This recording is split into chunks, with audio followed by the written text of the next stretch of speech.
ನಮಾಮಿ Shankara.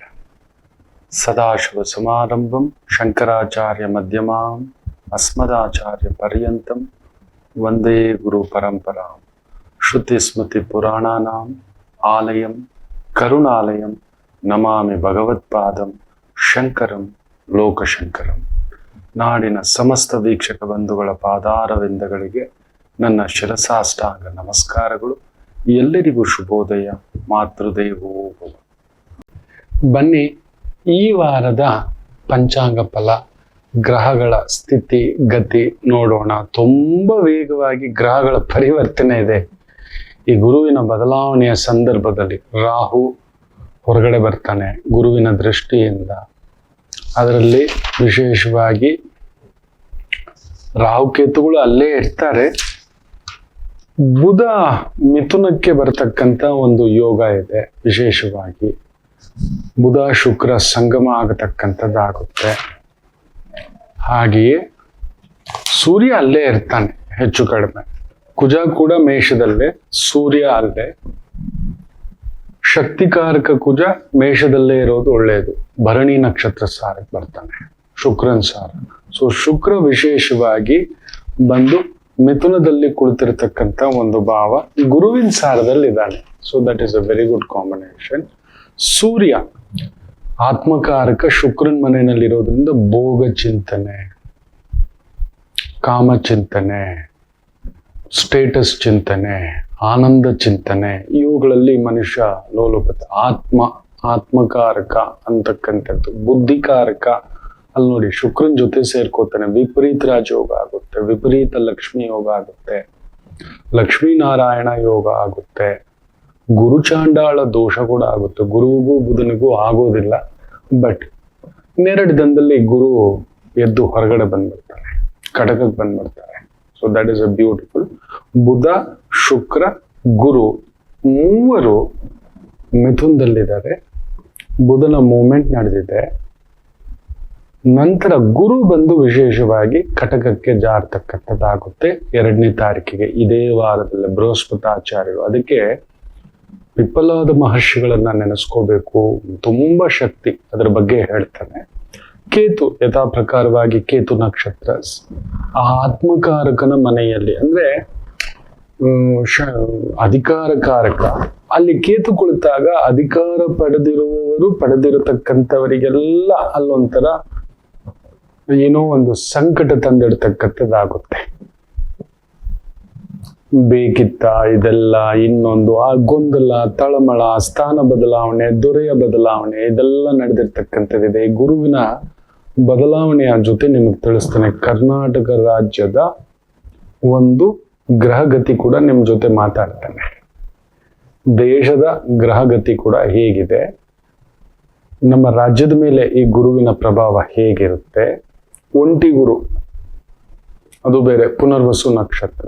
Until ಈ ಒಂದು June 18ರವರೆಗೂ ಒಂದು ಸ್ವಲ್ಪ ಕಂಪನ ದೊರೆಗಳಿಗೆ ಇರುತ್ತೆ. ದೊಡ್ಡ ಅಧಿಕಾರ, ಸ್ಥಾನ, ಗೌರವ, ಪದವಿಲಿ ಪಡೆದಿರ್ತಕ್ಕಂಥವ್ರು, ತಗೊಂಡಿರ್ತಕ್ಕಂಥವ್ರು. ಅಲ್ಲಿ ನೋಡಿ ಸಿಂಹರಾಶಿಯ ಸ್ತ್ರೀಗೆ ನಡೆಯಲಾರದ್ದೆಲ್ಲ ನಡೆಯುತ್ತೆ ಅಧಿಕಾರದಲ್ಲಿದ್ರೆ. ಅಂದ್ರೆ ಮಮತಾ ಬ್ಯಾನರ್ಜಿ ನೋಡಿ ಆಗ್ತಿರ್ತಕ್ಕಂಥದ್ದು. ಆಕೆ ಪಕ್ಷದವರೇ ಕಡಿಮೆ ಅಂದ್ರು 50 ಜನ ಬಿಟ್ಟು ಹೋಗೋಕೆ ರೆಡಿ ಆಗ್ಬಿಟ್ಟಿದ್ದಾರೆ ಅನ್ನತಕ್ಕಂಥದ್ದು. ಯಾರ್ಯಾರೋ ದಂಗೆ ಎದ್ದು ಬರ್ತಿದ್ದಾರೆ, ಒಡೆದು ಹೋಗ್ತಿದೆ, ಎಲ್ಲ ಒಂಥರ ತಟಸ್ಥ. ಅದಕ್ಕೆ ಹೇಳೋದು ಮಕ್ಕಳೇ, ನಾವು ದೇವರು ನಮಗೆ ಅಧಿಕಾರ ಕೊಟ್ಟಾಗ ನೋಡಿ, ಒಬ್ಬ ಬಾಂಗ್ಲಾದೇಶಿ ಬಂದು ಇಲ್ಲಿ ನಿಂತಿದ್ದವನ ಆತ ಹೇಳ್ತಾನೆ, ಬಿಗ್ ನ್ಯೂಸ್ ಆಗ್ಬಿಟ್ಟಿದೆ, ತುಂಬಾ ದೊಡ್ಡ ನ್ಯೂಸ್ ಆಗ್ಬಿಟ್ಟಿದೆ. ಯಾವ ರೀತಿ ಅಂತ ಹೇಳ್ದ ಅಂದ್ರೆ, ಬಿಜೆಪಿ ಗೌರ್ಮೆಂಟ್ ಬಂದ್ಬಿಟ್ಟಿದೆ, ನಮ್ಗೆ ಉಳುಗಾಲ ಇಲ್ಲ, ನಮ್ಗೆ voter card, ID card, election card ಎಲ್ಲ ಕೊಟ್ಟಿದ್ರು, ಇದೆಲ್ಲ ನಡೀತಿಲ್ಲ, ನಾವು ನಮ್ಮ ಊರಿಗೆ ಹೋಗ್ಲೇಬೇಕು ಅಂತ ಸ್ಥಿತಿ ತಂದಿಟ್ಟು ಬಿಟ್ಟಿದ್ದಾರೆ ಅಂತಕ್ಕಂಥದ್ದು. ಬಿಜೆಪಿ ಗೌರ್ಮೆಂಟ್ ಅಂತಲ್ಲ, ನಮ್ಮೂರಲ್ಲಿರೋ ನಮ್ಮನೇಲಿರೋರಿಗೆ ನಾವು ಅನ್ನ ಹಾಕ್ಲಿಕ್ಕೆ ಒದ್ದಾಡ್ತಿದ್ದೀವಿ, ಅವ್ರಿಗೊಂದು ವ್ಯವಸ್ಥೆ ಮಾಡ್ಲಿಕ್ಕೆ.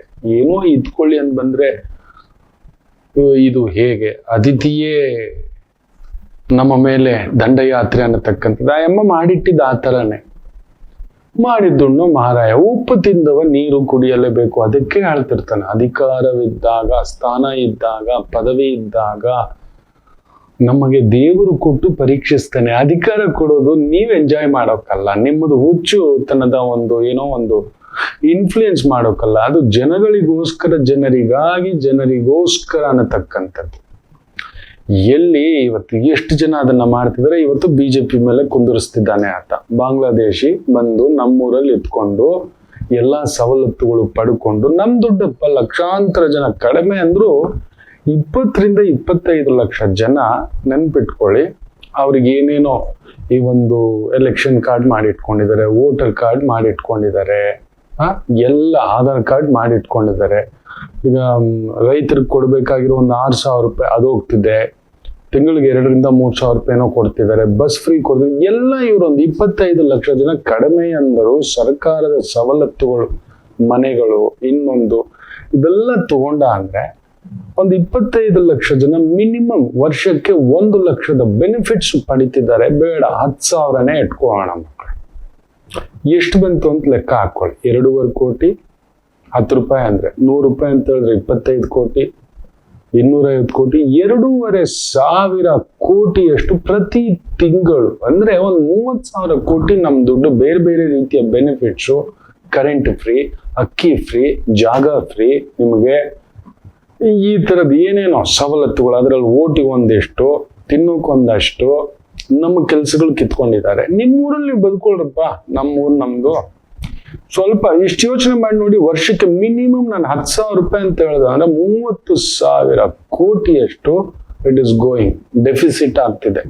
ಇಷ್ಟು ವರ್ಷಗಳಿಂದ ಲೆಕ್ಕ ಹಾಕೊಂಡು ನೋಡಿ. ಒಂದು 10-15 ವರ್ಷ, 20 ವರ್ಷ, 25 ವರ್ಷಕ್ಕೆ ತಗೊಂಡ್ರೆ ಎಷ್ಟು ಲಕ್ಷ ಕೋಟಿ ನಮ್ಮದು ಹೋಗಿದೆ. ಅನಪೇಕ್ಷಿತ ಯಾರಿಗೋ ಅಪಾತ್ರ ದಾನ. ನಮ್ಮವ್ರಿಗೆ ಮಾಡೋಣ, ಅದನ್ನೇ ತಾನೇ ಎಲ್ಲರೂ ಹೇಳ್ತಿರೋದು. ಇದನ್ನು ಪಕ್ಷಾತೀತವಾಗಿ ನಾವು ವಿರೋಧಿಸ್ಬೇಕು. ಇದು ಏನಾಗ್ಬಿಟ್ಟಿದೆ, ಏನೋ ಮಾಡಿರ್ತಿದ್ದಾರೆ ಮಕ್ಕಳು, ಗೊಂದಲಗಳ ಸೃಷ್ಟಿ ಅಷ್ಟೇ. ಪಕ್ಷದ ಮೇಲೆ, ಸಿದ್ಧಾಂತಗಳ ಮೇಲೆ ನಾನು ಯಾವ ಪಕ್ಷಕ್ಕೂ ನಾನು ಸೀಮಿತನಲ್ಲ. ನಡೀತಿರೋ ಇದೊಂದು ಸಣ್ಣ ಸಿಂಪಲ್ ಒಂದು ಬೇಸಿಕ್ ಪ್ರಿನ್ಸಿಪಲ್ ಅಕೌಂಟಿಂಗ್ ಸ್ಟಾಟಿಸ್ಟಿಕ್ಸ್ ನಿಮ್ಗೆ ತಿಳಿಸ್ತಿರೋದು. ಒಂದು 25 ಲಕ್ಷ ಜನ ಬಂದು ಸೇರ್ಕೊಂಡಿರೋರಿಗೆ. ಅದೇ ರೀತಿ ಇವತ್ತು ನೇಪಾಳಿಗಳು ಬಂದು ಸೇರ್ಕೊಂಡಿದ್ದಾರೆ. ಬೇಜಾರೇ ಮಾಡ್ಕೋಬೇಡಿ, ಒಂದು ದಿನ ಇದೇ ತರದ ಗಲಾಟೆ ನೇಪಾಳಿಗಳ ವಿಚಾರದಲ್ಲೂ ನಡೆಯುತ್ತೆ. ನಾನು ನೇಪಾಳಿಗಳ ವಿರುದ್ಧ ಅಲ್ಲ, ಪಶುಪತಿನಾಥನ ಆಣೆಯಾಗೂ ಹೇಳ್ತೇನೆ. ಬಟ್ ಯಾರು ಯೋಚನೆ ಮಾಡಿ ನೋಡಿ, ಇವತ್ತು ಎಷ್ಟು ಜನ ಕನ್ನಡಿಗರ ಕೆಲಸ ಹೊರಟೋಗ್ಬಿಟ್ಟಿದೆ. ವಾಚ್ಮೆನ್ ಕೆಲಸ ಇರ್ಬೋದು, ಅಡಿಗೆ ಮಾಡೋ ಕೆಲಸ ಇರ್ಬೋದು, ಮನೆ ಕ್ಲೀನ್ ಮಾಡೋ ಕೆಲಸ ಇರ್ಬೋದು. ಉತ್ತರ ಕರ್ನಾಟಕದಿಂದ ಬೀದರು, ಗುಲ್ಬರ್ಗ, ಇಂಡಿ, ಎಲ್ಲಾ ಕಡೆಯಿಂದ ಇಲ್ಲಿ ಬಂದು ಏನೋ ಒಂದು ಬದುಕು, ಒಂದು ಸಣ್ಣದಾಗಿ ಕೆಲಸ ಮಾಡ್ಕೊಂಡು ಎಷ್ಟು ನಿಯತ್ತಾಗಿ ನಿಜಾಯಿತಿಯಾಗಿ ಕೆಲಸ ಮಾಡ್ಕೊಂಡು ಬದುಕು ಅನ್ನ ತಿನ್ಕೊಂಡು ಏನೋ ಒಂದು ಆ ಬಿಸಿಲುಗಾಲ ಅಲ್ಲಿರೋಕ್ಕಾಗಲ್ಲ. 4 ತಿಂಗಳು 5 ತಿಂಗಳು, ಜನವರಿಯಿಂದ ಜೂನ್ 15ರವರೆಗೂ ಈ ಒಂದು 6 ತಿಂಗಳು ನೀವು ಆ ಕಡೆ ಕಾಲಿಡೋಕ್ಕಾಗಲ್ಲ, ಸುಟ್ಟೋಗ್ತೀವಿ. ಏನೋ ಬದುಕಿಲ್ ಕಟ್ಕೊಂಡು ಇಲ್ಲಿ ಬಂದು ಒಂದಿಬ್ರು ಇಲ್ಲಿ ಕೆಲಸ ಮಾಡ್ಕೊಂಡು ಮತ್ತೆ ಅಲ್ಲಿಗೆ ಹೋಗಿ ಊರಲ್ಲಿ ಏನೋ ಒಂದು ಮಾಡ್ಕೊಂಡು ಅವ್ರ ಜೀವನ ನಡ್ಸ್ಕೊಂಡಿದ್ರು. ಅವ್ರದೆಲ್ಲ ಅನ್ನಕ್ಕೂ ಮಣ್ಣಾಕ್ಬಿಟ್ಟಿದಾರ. ಕಡಿಮೆ ಅಂದ್ರು ನಮ್ಮ ಕರ್ನಾಟಕದಲ್ಲೇ ಬರೆದು ಇಟ್ಕೊಳ್ಳಿ. ಕಡಿಮೆ ಅಂದರು ಒಂದು 3 ಲಕ್ಷ ಜನದಿಂದ 5 ಲಕ್ಷ ಜನ ಉತ್ತರ ಕರ್ನಾಟಕದವರ ಬದುಕಿಗೆ ಬೆಂಕಿ ಇಟ್ಬಿಟ್ಟಿದ್ದಾರೆ ಈ ನೇಪಾಳಿಗರು. ನೀವು ಯಾವ ಅಪಾರ್ಟ್ಮೆಂಟ್ಗೆ ಹೋಗಿ ನೋಡಿ, ನೀವು ಎಲ್ಲಿ ಅಪಾರ್ಟ್ಮೆಂಟ್, ಬರೀ ನಾನು ಸಿಂಪಲ್ ಆಗಿ ಅಡಿಗೆ, ವಾಚ್ಮೆನ್ ಅಂತ ಇದ್ರು ನಮ್ಮ ಕನ್ನಡದವ್ರು. ಏನೋ ಒಂದು ಪಾಪ ಬದುಕು. 5 ಲಕ್ಷ ಜನಕ್ಕೆ ಕಡಿಮೆ ಅಂದ್ರೆ 20,000 ರೂಪಾಯಿಯಿಂದ 30,000 ರೂಪಾಯಿ ದುಡ್ಕೊಳ್ಳೋ ಅಷ್ಟು ಮಟ್ಟಿಗೆ. ಒಂದು ವಾಚ್ಮನ್ ಇರ್ಬೋದು, ಅಡಿಗೆ ಕೆಲಸ ಇರ್ಬೋದು, ಮನೆ ಕ್ಲೀನ್ ಮಾಡೋ ಕೆಲಸ ಇರ್ಬೋದು, ಮಕ್ಕಳು ನೋಡ್ಕೊಳ್ಳೋದಿರ್ಬೋದು, ಗಂಡ ಹೆಂಡತಿ ನಿಂತ್ಕೊಂಡು ಏನೋ ಒಂದು ಸಣ್ಣ ಗೂಡಲ್ಲಿ ಇತ್ಕೊಂಡು ಒಂದು 30,000 ರೂಪಾಯಿ ತಗೊಳ್ಳಿ. 5 ಲಕ್ಷ ಜನ ತಿಂದಾಕಿದ್ದಾರೆ. ತಗೊಳ್ಳಿ 5 ಲಕ್ಷವನ್ನ 30,000 ಬಾರಿ ಹಾಕಿ ಅಂದ್ರೆ 10 ಬಾರಿ ಹಾಕಿದ್ರೆ 50 ಲಕ್ಷ, 5 ಕೋಟಿ, 50 ಕೋಟಿ, 500 ಕೋಟಿ ಇಂಟು ಲೆಕ್ಕ ಹಾಕೊಳ್ಳಿ. ಕಡಿಮೆ ಅಂದ್ರೆ 1,500 ಕೋಟಿ. 1,000 ಕೋಟಿಗೆ ಮೋಸ ಎಲ್ಲ ತಿಂಗಳಿಗೆ. ಯೋಚನೆ ಮಾಡಿ ನೋಡಿ, ಹೊಟ್ಟೆ ಎಲ್ಲ ಉರಿಯುತ್ತೆ. ನಮ್ಮ ಅನ್ನ ಕಿತ್ಕೊಂಡ್ರೆ, ನಮ್ಮ ಕೆಲಸ ಕಿತ್ಕೊಂಡ್ರೆ, ನಮ್ಮ ಬದುಕು ಕಿತ್ಕೊಂಡ್ರೆ ಏನೋ ಅವ್ರ ಬದುಕುಗಳು ನೋಡಿ. ಇದು ಯಾರು ರಾಜಕೀಯವಾಗಿ ಯೋಚನೆ ಮಾಡ್ತಿಲ್ಲ. ಎಲ್ಲ ರಾಜಕೀಯ ಮಾಡೋದು ಅಷ್ಟೇ. ನಮ್ಮವ್ರಿಗೆ ಏನ್ ತೊಂದರೆ ಆಗ್ತಿದೆ, ಏನೋ ಒಂದು ಆಟೋ ಓಡಿಸ್ಕೊತಿದ್ರು ಅವರು. ನೋಡಿ ಇವತ್ತು ಅವ್ರ ಗ್ಯಾಂಗ್ಗಳು ಕಟ್ಕೊಂಡು ನಮ್ಮ ಮೇಲೆ ಎಗರು ಬಿದ್ಬಿಡ್ತಾರೆ ಗೊತ್ತಾ? ಅವ್ರದ್ದೇ ರಾಜ್ಯಭಾರ ಆಗ್ಬಿಟ್ಟಿದೆ. ಅವರು ಇವತ್ತು ಯಾವ ಮಟ್ಟಕ್ಕೆ ಆಗ್ಬಿಟ್ಟಿದ್ದಾರೆ ಅಂದ್ರೆ ನೀವು ನಂಬಲ್ಲ ಮಕ್ಕಳೇ. ಅವ್ರು ಹೇಳ್ದಾಗ ನಾವು ಕುಣಿಬೇಕು. ಬರ್ತಾರೆ ಹಿಂಗ್ ಕೆಲ್ಸ. ನೀವು ಕೇಳಿ ನೋಡಿ. ನಮ್ ಕನ್ನಡದವ್ರು ಹಂಗಲ್ಲ. ನಿಯತ್ತಿಗೆ ಮೊದಲನೇ ಹೆಸರೇ ಇನ್ನೊಂದೇ. ನಮ್ ಕನ್ನಡದವರು ಅಂತ ಆದ ಮೇಲೆ ನಿಯತ್ತು ಬಂದಿರೋದು, ಇದು ಸತ್ಯ. ಎಲ್ಲಾದ್ರೂ ನೋಡಿ ಮೋಸ ಮಾಡಿ ಬದುಕ್ತಿದ್ದಾನೆ ಕನ್ನಡದವನು ಅಂತ ಹೇಳ್ಬೇಡಿ ನೋಡೋಣ. ಮಕರ ಲಗ್ನ ರೀ, ಕನ್ನಡದವ?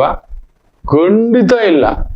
ಅವ್ನಿಗೆ ಬರೋದೇ ಇಲ್ಲ. ನೀವು ಯಾವ್ದಾದ್ರು ದೊಡ್ಡ ಫ್ರಾಡ್ಗಳು ಮೊನ್ನೆ ಕೂಡ ಯಾವ್ದೋ ಏನೇನು ನಡೆದಿರೋದು ಕೇಳಿರ್ತೀರ ಅಲ್ವಾ? ಬಿಟ್ಕಾಯಿನ್ ಹೆಸರಲ್ಲೆಲ್ಲ ದಿನಕ್ಕೆ 300 ರೂಪಾಯಿ ಕೊಡ್ತೀನಿ ಅಂತೆಲ್ಲ ಹೋಗ್ಬಿಟ್ಟು ತಮಿಳ್ನಾಡಿಂದಲೇ ಹೇಳ್ಕೊಂಡ್ ಬಂದಿರೋದು, ಸುಬ್ರಹ್ಮಣ್ಯ ಅಂತ ಹೇಳ್ಬಿಟ್ಟು. ಯಾರಾದ್ರೆ ಏನು?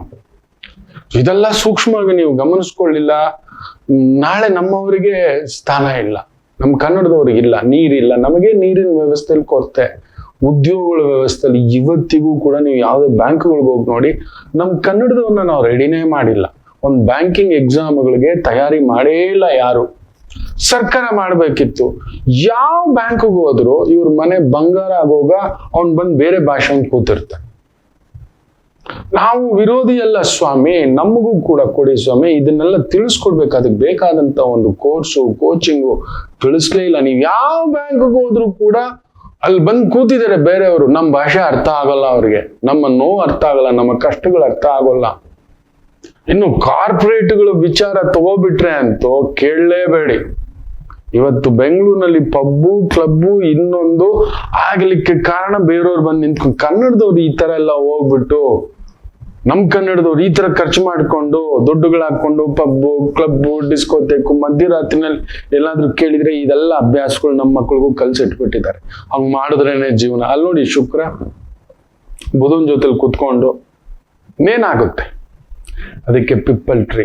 ಇವತ್ತು ಆ ಪಿಪ್ಪಲಾದ ಮಹರ್ಷಿಗಳ ಬಗ್ಗೆ ಹೇಳ್ತಾರೆ. ಸುವರ್ಚ ಸ್ವಚ್ಛಾದೇವಿಯ ಮಗ. ಇವು ಅಂತಿಂತ ನೋವಲ್ಲ. ಆತನ ತಂದೆ ಯಾರು ಅನ್ಕೊಂಡಿದ್ದೀರಿ? ದದೀಚಿ ಮಹರ್ಷಿಗಳು. ದದೀಚಿ ಯಾರು? ಅದು ಇನ್ನೊಂದು ದೊಡ್ಡ ಕತೆ. ಅಂತ ಪುಣ್ಯಾತ್ಮ ನೋಡಿ, ದೇವತೆಗಳು ರಾಕ್ಷಸರುಗಳ ಯುದ್ಧ, ರಾಕ್ಷಸರುಗಳು ಓಡೋಗ್ಬಿಟ್ಟಿರ್ತಾರೆ. ಅಲ್ಲೊಂದು ವಿಶೇಷವಾಗಿ ಅವರಿಗೆ ಅವತ್ತಿನ ಕಾಲಕ್ಕೆ ಮೃತ ಸಂಜೀವಿನಿ ವಿದ್ಯೆ ಗೊತ್ತಿಲ್ಲ, ಶುಕ್ರಾಚಾರ್ಯರು ಪಡೆದಿರೋಲ್ಲ. ಸೊ ದೇವತೆಗಳು ಒಳದಾಗಿ ಕಳಿಸ್ಬಿಟ್ಟಿರ್ತಾರೆ. ಅಮೃತ ಹೆಚ್ಚಾಗಿ ದೇವತೆಗಳಿಗೆ ಸಿಕ್ಬಿಟ್ಟಿರುತ್ತೆ, ರಾಕ್ಷಸರಿಗೆ ಸಿಕ್ಕಿರಲ್ಲ. ಸೊ ದೇವತೆಗಳು ಅಮರರು. ಅದರಿಂದ ಆ ಒಂದು ಯುದ್ಧ ನಡೆಯೋ ಸಂದರ್ಭದಲ್ಲಿ ತಮ್ಮ ಅಸ್ತ್ರಗಳನ್ನೆಲ್ಲ ತಗೊಬಂದು, ಏನು ಯುದ್ಧ ನಡೀತಿಲ್ಲ ಅಂತ ಹೇಳ್ಬಿಟ್ಟು ತಗೊಬಂದು ದದೀಚಿ ಮಹರ್ಷಿಗಳ ಆಶ್ರಮದಲ್ಲಿ ಇಟ್ಟಿರ್ತಾರೆ. ಇವತ್ತೆಲ್ಲ ನಾಳೆ ಅದು ಆಪತ್ತು ಅಂತೇಳಿ ತಮ್ಮ ಯೋಗ ಶಕ್ತಿಯಿಂದ, ಮಂತ್ರ ಶಕ್ತಿಯಿಂದ, ದಿವ್ಯ ಶಕ್ತಿಯಿಂದ ಇರುವ ಅಸ್ತ್ರಗಳನ್ನೆಲ್ಲ, ಶಸ್ತ್ರಗಳೆಲ್ಲ ಅಸ್ತ್ರಗಳು ಅಂದ್ರೆ ಆಗ್ನೇಯ ಅಸ್ತ್ರ, ವರುಣಾಸ್ತ್ರ, ವಾಯುವಾಸ್ತ್ರ, ಎಷ್ಟೋ ಒಂದು ಅಸ್ತ್ರಗಳಿದ್ದಾವೆ ಮಂತ್ರದಿಂದ ಮಾಡೋದು. ಅದನ್ನೆಲ್ಲ ಏನ್ ಮಾಡಿದ್ರು ಅಂದ್ರೆ ಒಂದು ಪಾತ್ರೆಯಲ್ಲಿ ಇರೋ ಹಾಗೆ ಮಾಡಿಬಿಟ್ಟು ಒಂದು ಪಾಯಸದ ತರ ಮಾಡಿ ಕುಡಿದ್ಬಿಟ್ರು. ಅದು ಹೆಂಗ್ ಕುಡಿತಾರೆ ಅಂತ ಹೇಳಿದ್ರೆ, ಅದು ಮೂಳೆಗಳಿಗೆ ಹೋಗಿ ಸೇರ್ಕೊಬಿಡ್ಬೇಕು, ದೇಹದಿಂದ ಹೊರಗಡೆ ಬರಬಾರ್ದು. ಮಲಮೂತ್ರ ವಿಸರ್ಜನೆಯಲ್ಲಿ ಬರದ ಹಾಗೆ ಕುಡಿದು ಬಿಟ್ಟು ಅದು ರಕ್ತವಾಗಿ, ಮಲವಾಗಿ, ಮೂತ್ರವಾಗಿ ಹೊರಗಡೆನೆ ಬರೋಲ್ಲ, ಮೂಳೆ ಆಣು ಕಣಗಳಾಗಿ ಸೇರ್ಕೊಬಿಟ್ಟಿರ್ತವೆ ದದೀಚಿ ಮಹರ್ಷಿಗಳು. ಮತ್ತೊಮ್ಮೆ ಯುದ್ಧದ ಒಂದು ಪ್ರಸಂಗಗಳು ಬರುತ್ತೆ, ನಮ್ಗೇನ್ ಮಾಡೋದು, ನಮ್ಗೇನು ಗೊತ್ತಿಲ್ಲ ಅಂತ ಹೇಳ್ಬಿಟ್ಟು ದದೀಚಿ ಮಹರ್ಷಿಗಳ ಹತ್ರ ಬಂದು ಕೇಳ್ತಾರೆ. ನೀವೇನೋ ಹೇಳಿದ್ರಪ್ಪ, ಎಷ್ಟು 1000 ವರ್ಷ ಅಂತ ನಾನು ಕಾವಲ್ ಕಾತ್ಕೊಳ್ಳೋದು, ಏನ್ ಮಾಡೋದು, ಇದನ್ನ ರಕ್ಷಣೆ ಮಾಡ್ಬೇಕಲ್ವಾ? ಅಸ್ತ್ರಗಳು ಇನ್ನೊಬ್ರ ಕೈಗೆ ಹೋಗ್ಬಿಟ್ರೆ ಆಟೋ ಬಾಂಬ್ ಇನ್ನೊಂದು. ಇವತ್ತು ಅಮೆರಿಕ ಅದೇ ಅಲ್ವಾ ಹೇಳ್ತಿರೋದು, ಇರಾನ್ ಹತ್ರ ಯುರೇನಿಯಂ ಇದೆ, ಇರಾಕ್ ಹತ್ರ ಯುರೇನಿಯಂ ಇದೆ, ಇನ್ನೊಂದಿದೆ, ಅದನ್ನ ದೊಡ್ಡ ಒಂದು ರಕ್ಕಸ ಕೃತ್ಯಕ್ಕೆ ಏನಾದ್ರು ಉಪಯೋಗಿಸ್ಕೊಬಿಟ್ರೆ ಅಂತ ಹೇಳ್ಬಿಟ್ಟು ಮಾತಾದ್ರೆ ಅದೊಂದು ಹೆಸರು ಹೇಳ್ಕೊಂಡು ಅವ್ನು ಹೋಗ್ತಿದ್ದಾನೆ. ಇರ್ಲಿ ಅವನ ಕತೆ, ಆಮೇಲೆ ಅವನಿದ್ದಿದ್ದೆ ಅದೊಂದು ಕತೆ. ಸೊ ಇದನ್ನ ಕಾಪಾಡೋದು ಹೇಗೆ ಅಂತ ಹೇಳ್ಬಿಟ್ಟು ನಾನು ಈ ತರ ಮಾಡಿ ಕುಡಿದು ಬಿಟ್ಟಿದ್ದೇನೆ. ಅಯ್ಯೋಯ್ಯೋ ಇದು ಏನ್ ಮಾಡೋದು ಅಂದಾಗ ದದೀಚಿ ಮಹರ್ಷಿಗಳು, ನಾನು ಯೋಗ ನಿದ್ರೆಗೆ ಜಾರಿ ನನ್ನ ಆತ್ಮವನ್ನ ತೆಗೆದು ಬ್ರಹ್ಮಲೋಕಕ್ಕೆ ಕಳಿಸ್ಬಿಡ್ತೇನೆ, ನನ್ನ ದೇಹ ಉಳ್ಕೊಳ್ಳುತ್ತೆ. ಸೊ ನೀವು ನನ್ನ ದೇಹವನ್ನ ಭಾಗಗಳನ್ನಾಗಿ ಮಾಡಿ ಅದರಲ್ಲಿರೋ ಮೂಳೆಗಳಿಂದಲೇ ನೀವು ಅಸ್ತ್ರಗಳನ್ನಾಗಿ ಮಾಡ್ಕೊಳ್ಳಿ ಅಂತಾರೆ. ಅದುವೇ ದದೀಚಿ. ಅದರಿಂದಲೇ ವಜ್ರಾಯುಧ ಎಲ್ಲ ತಯಾರಿಸ್ಕೊಳ್ಳೋದು ಇಂದ್ರ. ಅಂಥದೊಂದು ಬಹುದೊಡ್ಡ ತ್ಯಾಗ, ತನ್ನ ದೇವತೆಗಳಿಗೋಸ್ಕರ ಪ್ರಾಣವನ್ನೇ ತ್ಯಾಗ ಮಾಡಿದಂತ ಮಹರ್ಷಿ ದದೀಚಿ. ಅಂತ ದದೀಚಿಯ ಮಗರೇ ಪಿಪ್ಪಲಾದ ಮಹರ್ಷಿಗಳು. ನೋಡಿ, ಅವ್ರು ಆ ಥರ ಆದಾಗ ತುಂಬ ಗರ್ಭಿಣಿ ಆ ದದೀಚಿ ಮಹರ್ಷಿಯ ಧರ್ಮಪತ್ನಿ ಸ್ವಚ್ಛಾದೇವಿ ಅಂತ ಕೂಡ ಹೇಳ್ತಾರೆ, ಸುವರ್ಚಾದೇವಿ ಅಂತ ಕೂಡ ಹೇಳ್ತಾರೆ, ಸುಲೋಚನಾ ದೇವಿ ಅಂತ ಕೂಡ ಹೇಳ್ತಾರೆ, ಸ್ವಚ್ಛಾದೇವಿ ಅಂತ ತಗೊಳ್ಳೋಣ ನಾವು. ಒಂದೊಂದು ಇದರಲ್ಲೂ ಒಂದೊಂದು ಕಥೆಯಲ್ಲೂ ಒಂದೊಂದು ಇದಿದೆ. ಆಕೆ ತುಂಬ ಗರ್ಭಿಣಿ, ಸಾಯ್ಲಿಕ್ಕೆ ಹೋಗ್ತಾಳೆ. ಆಗ ಅಲ್ಲೊಂದು ಹಸಿರುವಾಣಿ ಹೇಳುತ್ತೆ, ನಿನ್ನ ಹೊಟ್ಟೆಯಲ್ಲಿ ಮಹಾಪುರುಷ ಹುಟ್ಟಲಿದ್ದಾನೆ. ನಾಳೆ ಒಂದು ಬಹುದೊಡ್ಡ ಕಾರ್ಯಕ್ಕೆ ಆತ ಒಂದು ಯೋಗಕಾರಕನಾಗಿ ನಿಲ್ತಾನೆ. ಜನಸಾಮಾನ್ಯರ ಕಣ್ಣೀರಿಗೆ, ದುಃಖಕ್ಕೆ ಪರಿಶಮನ ಮಾಡುವಂತಹ ಒಂದು ಮಹಾಪುಣ್ಯಾತ್ಮ ಹುಟ್ಟಲಿದ್ದಾನೆ. ತುಂಬ ಗರ್ಭಿಣಿ ಈ ತರ ಹೋಗಿ ಆ ಮಹರ್ಷಿಯ ಅಗ್ನಿಹೋತ್ರದಲ್ಲಿ ಈ ತರ ಇಚ್ಛಾಮರಣಿಯಾಗಿ ಹೋಗೋದೇನಮ್ಮ, ಸತಿಸಾಗಮನ ಮಾಡೋದ. ಯಜಮಾನರನ್ನ ಬಿಟ್ಟಿರೋಕ್ ಮನಸ್ಸಿಲ್ಲ ಆಕೆಗೆ. ಸರಿ ಅಂತ ಕಾಯ್ತಾಳೆ. ಸ್ವಲ್ಪ ದಿನದಲ್ಲೇ ಮಗು ಹುಟ್ಟುತ್ತೆ. ತಗೊಂಡು ಒಂದು ಅಶ್ವತ್ಥ ಮರದ ಕೆಳಗಡೆ ಇಟ್ಟುಬಿಟ್ಟು, ನನ್ನ ಕಾರ್ಯ ಮುಗಿತು ದೇವತೆಗಳೇ, ನೀವೇ ನೋಡ್ಕೊಳ್ಳಿ. ನನ್ನ ಗಂಡ ಮಾಡಿದ ತ್ಯಾಗ ನಿಮಗ್ ಗೊತ್ತಿದೆ, ನಾನು ಅವರೆಲ್ಲದೇ ಇರಲಾರೆ. ಆ ಪುಣ್ಯಾತ್ಮ ಮುತ್ತೈದೆ ಸಾವು ಸಿಗಬೇಕಿತ್ತು, ಆದ್ರೆ ಅದೂ ಇಲ್ಲದಾಗ ಆಗೋಯ್ತು. ಇವತ್ತು ಇನ್ನೂ ಅಚ್ಚಿತೆ ಉರಿತಿದೆ. ತನ್ನ ತಪಶಕ್ತಿಯಿಂದ ಉರಿಸ್ಕೊತಲೇ ಇರ್ತಾರೆ ಮಹರ್ಷಿಗಳು. ನಾನು ಅದರಲ್ಲಿ ಅಂತ್ಯ ಆಗ್ತೇನೆ, ನನಗೇನೂ ಬೇಡ, ಈ ಮಗುವಿಗೆ ನೀವೇ ಸಾಕ್ಷಿಭೂತವಾಗಿ ನಿಂತುಕೊಳ್ಳಿ ಅಂತೇಳಿ ಹೋಗಿ ಅಗ್ನಿಯಲ್ಲಿ ಆ ತಾಯಿ ಜೀವ ಬಿಟ್ಬಿಡುತ್ತೆ. ಈಗ ಎಳೆ ಮಗು ಯಾರು ನೋಡ್ಕೊಳ್ಳೋರು? ಯೋಚನೆ ಮಾಡಿ ನೋಡಿ. ಹಸುವೆ, ಎಳೆ ಮಗು, ಹಾಲು ಕುಡಿಯೋ ಮಗು ಆ ಮರದ ಹತ್ರ ಇಟ್ಟೋಗಿದ್ರೆ ನೀವು ನಂಬಲ್ಲ, ಅಳ್ತಿದ್ರೆ ಆ ಮರವೇ ಕದಡಿ ಬರುತ್ತಂತೆ. ಅಶ್ವತ್ಥ ಮರ ಒಂದೊಂದೇ ಬೀಜ, ಚಂದ್ರ ಬಂದು ಅಮೃತವನ್ನ ಆ ಬೀಜಗಳಲ್ಲಿ, ಆ ಗಿಡದ ಬೀಜಗಳಲ್ಲಿ ಹಾಕ್ತಕ್ಕಂಥದ್ದು. ಒಂದೊಂದು ಬೀಜ ಬಿದ್ದು ಅಮೃತದಂತೆ ಬಾಯಲ್ಲಿ ಬಿದ್ದು ತಿನ್ಕೊಂಡು ಅಂತ ಎಳೆ ಪಾಪು. ಬಿಸಿಲು ಮಳೆ ಏನೂ ಇಲ್ಲದೆ, ಯಾರೂ ಇಲ್ಲದೆ, ಆ ಬಿಸಿಲು ಗೊತ್ತಿಲ್ಲ, ಮಳೆ ಗೊತ್ತಿಲ್ಲ, ನೋಡೋರಿಲ್ಲ, ಸ್ನಾನಕ್ಕಿಲ್ಲ, ಎಳೆ ಪಾಪನ್ ಕಾಪಾಡಕ್ಕೆ ಯಾರಾದ್ರೂ ಇರ್ಬೇಕಲ್ಲ. ಆಗ ಪಕ್ಷಿಗಳು ಬಂದು ನಿಂತ್ಕೋತಾರೆ. ವಿಫಲಾದ ಋಷಿಗೆ ಮುಂದೊಂದು ದಿನ ಈ ಪ್ರಣವ ಶಕ್ತಿ ಇಡೀ ಮನುಕುಲದ ನೋವಿಗೆ, ದುಃಖಕ್ಕೆ, ಬಾಧೆಗೆ, ಸಂಕಟಕ್ಕೆ ನಿಲ್ಲುತ್ತಾರೆ ಅಂತ ಹೇಳಿಬಿಟ್ಟು ನಿಂತ್ಕೋತಾರೆ, ರಕ್ಷಿಸ್ತವೆ. ಯಾವ್ದಾದ್ರೂ ಬೇರೆ ಮೃಗಗಳು, ಇನ್ನೊಂದು ಹಾವುಗಳು ಹತ್ರ ಬಂತು ಅಂದ್ರೆ ಗದರಿ ಗಲಾಟೆ ಮಾಡಿ ಹತ್ರ ಬರೆದಿದ್ದಾಗೆ ಆ ಮಗು ಆ ರಸಭರಿತ ಆ ಒಂದು ಅಶ್ವತ್ಥ ಮರದ ಬೀಜಗಳನ್ನೇ ತಿಂತ. ಚಂದ್ರ ಅಮೃತವನ್ನು ಇಡ್ತಾರೆ. ಸಾಮಾನ್ಯವಾಗಿ ಅಶ್ವತ್ಥ ಮರದ ಬೀಜ ತಿನ್ನೋ ಆಗಿಲ್ಲ. ಸ್ವಲ್ಪ ಒಗರು, ಸ್ವಲ್ಪ ವಿಷಮಯ ಅನ್ನತಕ್ಕಂಥದ್ದು ಉಂಟು. ಅದು ದೇವ ವೃಕ್ಷ, ದೇವ ಪೂಜೆಗೆ, ದೇವ ರಕ್ಷಣೆಗೆ, ದೇವ ಕಾರ್ಯಕ್ಕೆ. ಅದಕ್ಕೆ ಅಶ್ವತ್ಥ ಮರವನ್ನ ಕಡೆಯಬಾರದು. ಅದನ್ನ ಸೌದೆಯನ್ನಾಗಿ ಕೂಡ ನಾವು ಬಳಸಬಾರದು. ಅಗ್ನಿಗೋ, ಮನೆಗೋ, ಸೌದೆಗೋ, ಅಡಿಗೆಗೋ ಅಂತ. ಅದು ಬರೀ ಯಜ್ಞಗಳಿಗೆ ಮಾತ್ರ, ನೆನಪಿಟ್ಟುಕೊಳ್ಳಿ. ಸಾಕ್ಷಾತ್ ಬೃಹಸ್ಪತಿಗೆ ಸಮರ್ಪಣೆ ಆ ಮರ. ಒಂದೊಂದು ಮರಕ್ಕೆ ಒಂದೊಂದು ದೇವತೆಗಳು, ಇಷ್ಟ ದೇವತೆಗಳಿರ್ತಾರೆ. ಬೃಹಸ್ಪತಾಚಾರ್ಯರು ಆ ಅಶ್ವತ್ಥ ಮರಕ್ಕೆ ಅಧಿದೇವತ, ಗುರುಗ್ರಹ ಅಂತ ನಾವೇನು, ಅದಕ್ಕೆ ಅದು ಅಷ್ಟು ದೊಡ್ಡದು. ಅದಕ್ಕೆ ಅಶ್ವತ್ಥ ಮರದ ಕಟ್ಟೆಯಲ್ಲಿ ಅದು ನಾಗರಕಲ್ಲನ್ನ ಪ್ರತಿಷ್ಠೆ ಮಾಡಿಸಿ ಸ್ತ್ರೀಯರಿಗೆ ಪ್ರದಕ್ಷಿಣೆ ಹಾಕಿಸ್ತೇವೆ.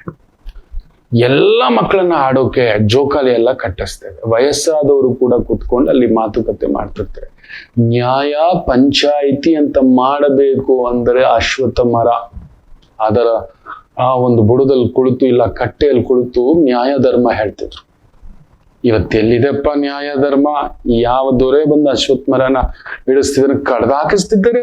ರಸ್ತೆಗಳನ್ನ ಅಗಲ ಮಾಡ್ಲಿಕ್ಕೆ ಇರೋ ಕಾಡು ಗೀಡು ಎಲ್ಲ ಕಡ್ದಾಕಿಸ್ತಿದ್ದಾರೆ. ಇರ್ಲಿ, ಮಾಡಿದ್ದುಣ್ಣೋ ಮಹಾರಾಯ. ವಂಶಗಳು ಉಳಿಯುತ್ತ ಮಕ್ಕಳೇ, ವಂಶಗಳು ಇವೆಲ್ಲ ಗೊತ್ತಿಲ್ಲ. ದೇವ ವೃಕ್ಷಗಳ ಸುದ್ದಿಗೆ ಹೋಗಬಾರದು. ಗುರು ಆ ಮರದಲ್ಲಿ ನೋಡಿ ಎಲ್ಲರೂ ಬಂದಿರ್ತಾರೆ.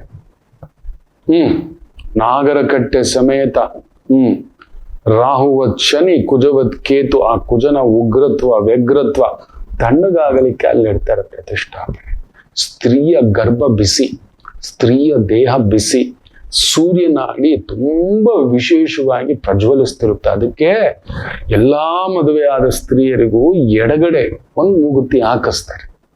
ಎಡಗಡೆ ಚಂದ್ರನಾಡಿ ಪ್ರದೋಷವಾಗಲಿ ತಂಪಾಗಿರ್ಲಿ ಅಂತ. ಹಾಗೆ ಒಳಗಡೆಯ ಪ್ರಕೃತಿಯೂ ಕೂಡ ತಂಪಾಗಬೇಕು. ಮಕ್ಕಳಿಲ್ಲದವರಿಗೆ ವಿಪರೀತ, ಈಗ ನೋಡಿ ತಪ್ಪು ತಿಳ್ಕೊಬೇಡಿ, ಒಂದು ಪಾತ್ರೆ ಬಿಸಿ, ವಿಪರೀತ ಬಿಸಿಯಾಗಿರೋ ಎಣ್ಣೆಯ ಪಾತ್ರೆಗೆ ನೀವೇನಾದ್ರೂ ಹಾಕಿ ಸುಟ್ಟೋಗ್ಬಿಡುತ್ತೆ, ಕರಕು ಬಂದ್ಬಿಡುತ್ತೆ. ದೋಸೆ ಒಂದು ಹೆಂಚಿಗೆ ಇಷ್ಟು ಬಿಸಿ ಅಂತಿರುತ್ತೆ, ನೀವು ಹಾಕ್ಬಿಡಿ ತುಂಬಾ ಬಿಸಿ ಇರೋ ದೋಸೆ ಹೆಂಚಿಗೆ ಇಮ್ಮಿಡಿಯೇಟ್ ಅದ್ರ ರೋಸ್ಟ್ ಅರ್ಧಂಬರ್ಧ ಆಗೋಯ್ತು. ಸೊ ಒಂದು ಸ್ತ್ರೀಯ ಗರ್ಭವು ವಿಪರೀತ ಬಿಸಿ, ಇನ್ನೂ ವಿಪರೀತ ಬಿಸಿ ಆಗ್ಬಿಡ್ತು ಅಂದ್ರೆ ಆಕೆಯ ಒತ್ತಡ, ಓಡಾಟ, ಸುತ್ತಾಟ, ಪ್ರೆಷರು, ಇನ್ನೊಂದು ಆ 28 ದಿನದ ಆ ಒಂದು ಕಾಲಚಕ್ರ ಆಕೆಯ ಗರ್ಭದಲ್ಲಿ ಅಡಗಿಕೊಳ್ತಿದೆ. ಅಂಥದರ ಒಂದು ವೈಪರೀತ್ಯ ಆಗಿ ಕೆಲವ್ರಿಗೆ ಮಕ್ಕಳಾಗ್ತಿರೋಲ್ಲ. ತುಂಬಾ ವೈಟ್ ಡಿಸ್ಪ್ಯಾಚ್ ಆಗೋದು, PCOD ಆಗೋದು, PCOS ಆಗೋದು, ತುಂಬಾ ಥೈರಾಯ್ಡ್ ಪ್ರಾಬ್ಲಮ್ ಆಗೋದು, ದೇಹ ಭಾರ ಬಂದ್ಬಿಡೋದು, ಹೊಟ್ಟೆ ನೋವು ಪ್ರಾಬ್ಲಮ್ ಬರೋದು, ಸೊಂಟ ನೋವು ಪ್ರಾಬ್ಲಮ್ ಬರೋದು. ವಿಪರೀತ ಉಷ್ಣ ಆಯ್ತು ಅಂದ್ರೆ ಪಿಂಡ ಕೂತ್ಕೊಳ್ಳಲ್ಲ, ಕರ್ಗೋಗ್ಬಿಡುತ್ತೆ. ಓವರ್ ಹೀಟ್ ಆಯ್ತು ಅಂದ್ರೆ ಒಡೆದೋಯ್ತು. ಸೊ ಹಾಕು ಆ ರೇತಸ್ಸು ಹೊಟ್ಟೆಯಲ್ಲಿ ಆ ಗರ್ಭಕೋಶದಲ್ಲಿ ಮಗು ಪಿಂಡವಾಗ್ಲಿಕ್ಕೆ ಬಿಡೋಲ್ಲ. ಅದಕ್ಕೆ ಈಗ ತಂಪೆಂಗ್ ಮಾಡೋದು, ಅಶ್ವತ್ಥ ವೃಕ್ಷದ ಪ್ರದಕ್ಷಿಣ ಅನ್ನೋದೊಂದು ತಂದ್ರು.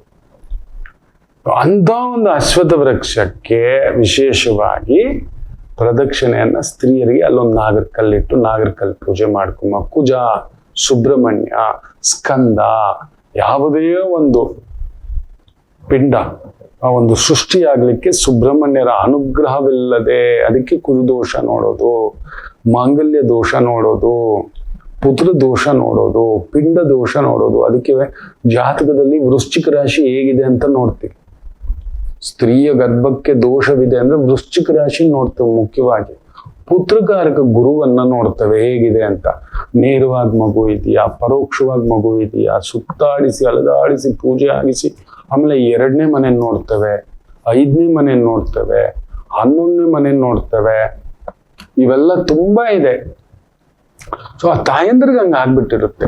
ಅದಕ್ಕೆ ಈ ರೀತಿ ಪ್ರದಕ್ಷಿಣೆ ನಿತ್ಯ ಹೋಗ್ರಮ್ಮ, 108 180 ದಿನ ಅಲ್ಲಿ ಹೋಗ್ಬಿಟ್ಟು ಈ ತರ ಒಂದು ಪ್ರದಕ್ಷಿಣೆ ಹಾಕಿ ಕುತ್ಕೊಂಡ್ ಬನ್ನಿ. ಸುಮ್ಮನೆ ಕುತ್ಕೊಂಡ್ ಬನ್ನಿ ಅಂದ್ರೆ ಇವ್ರು ಕುತ್ಕೊಂಡ್ ಬರೋಲ್ಲ, ಏನಿರುತ್ತೆ ಅಂತ. ಅದಕ್ಕೆ ಈ ತರ ಪ್ರದಕ್ಷಿಣಾ ಒಂದು ಸಂಕಲ್ಪ ಇಟ್ಟು ಅಂತ ವಿಪುಲಾದ ಮಹರ್ಷಿಗಳು ಬೆಳ್ಕೋತಾರೆ. 8-9 ವರ್ಷ ಆಗುತ್ತೆ, ಅವ್ರಿಗೊಂದು ಬುದ್ಧಿ ಗೋಚರ ಆಗುತ್ತೆ, ನನಗೆ ಅಮ್ಮ ಇಲ್ಲ, ಅಪ್ಪ ಇಲ್ಲ, ಇದೇನು ಕಾರಣ ಅಂತ. ತಪಸ್ಸಿಗೆ ಧ್ಯಾನಕ್ಕೆ ಆ ಚಿಕ್ಕ ಮಗು ಕುತ್ಕೊಳ್ಳುತ್ತೆ. ಆಗ ನಾರದ ಮಹರ್ಷಿಗಳು ಬರ್ತಾರೆ. ಆಕಾಶ ಮಾರ್ಗವಾಗಿ ಲೋಕ ಆ ಒಂದು ಒಳ್ಳೇದಕ್ಕೋಸ್ಕರ ಬರ್ತಕ್ಕಂಥದ್ದು. ಬಂದು ಈ ಮಗುವನ್ನ ಏನಪ್ಪ, ಯಾಕಪ್ಪ ಈ ತರ ಕೊರಕೊಂಡು, ನನಗೆ ಯಾಕೆ ಈ ತರ ಕಷ್ಟ ಬಂತು, ನಾನೇನ್ ಮಾಡಿದ್ದೆ ನೋಡಿ. ஒரு காரணம் இல்லாமல் ஒரு காரியமும் நடக்காது. Every action as A reaction. ಆ ಮಗು ಏನು ಮಾಡಿರ್ಲಿಲ್ವಲ್ಲ, ಆ ಮಗು ಏನ್ ಮಾಡ್ದ?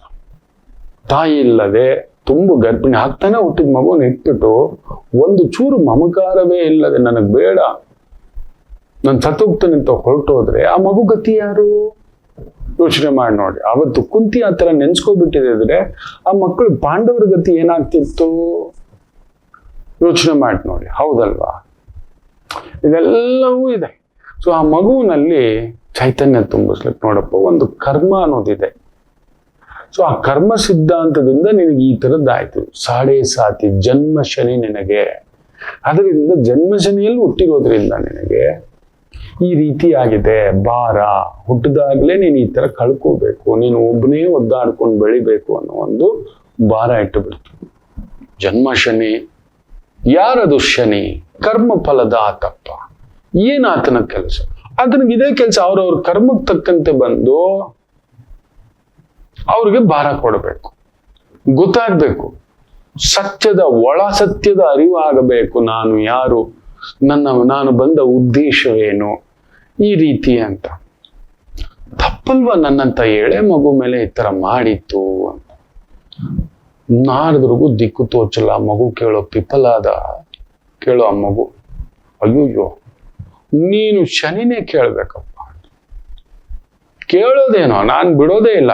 ನನ್ಗೇನಾದ್ರೂ ಒಂದು ಮಂತ್ರ ಹೇಳ್ಕೊಡಿ, ತಪಸ್ಸು ಹೇಳ್ಕೊಡಿ. ನೋಡಪ್ಪ, ನೀನು ಹುಟ್ಟಿರೋದು ಅಂಡಕ್ಕೆ, ಪಿಂಡಕ್ಕೆ, ಬ್ರಹ್ಮಾಂಡಕ್ಕೆ ಅಧಿನೇತ ಆಗಿರೋ ಶಿವಸ್ವರೂಪಿ ಅಂಶದಿಂದ ಹುಟ್ಟಿರೋದು ನೀವು.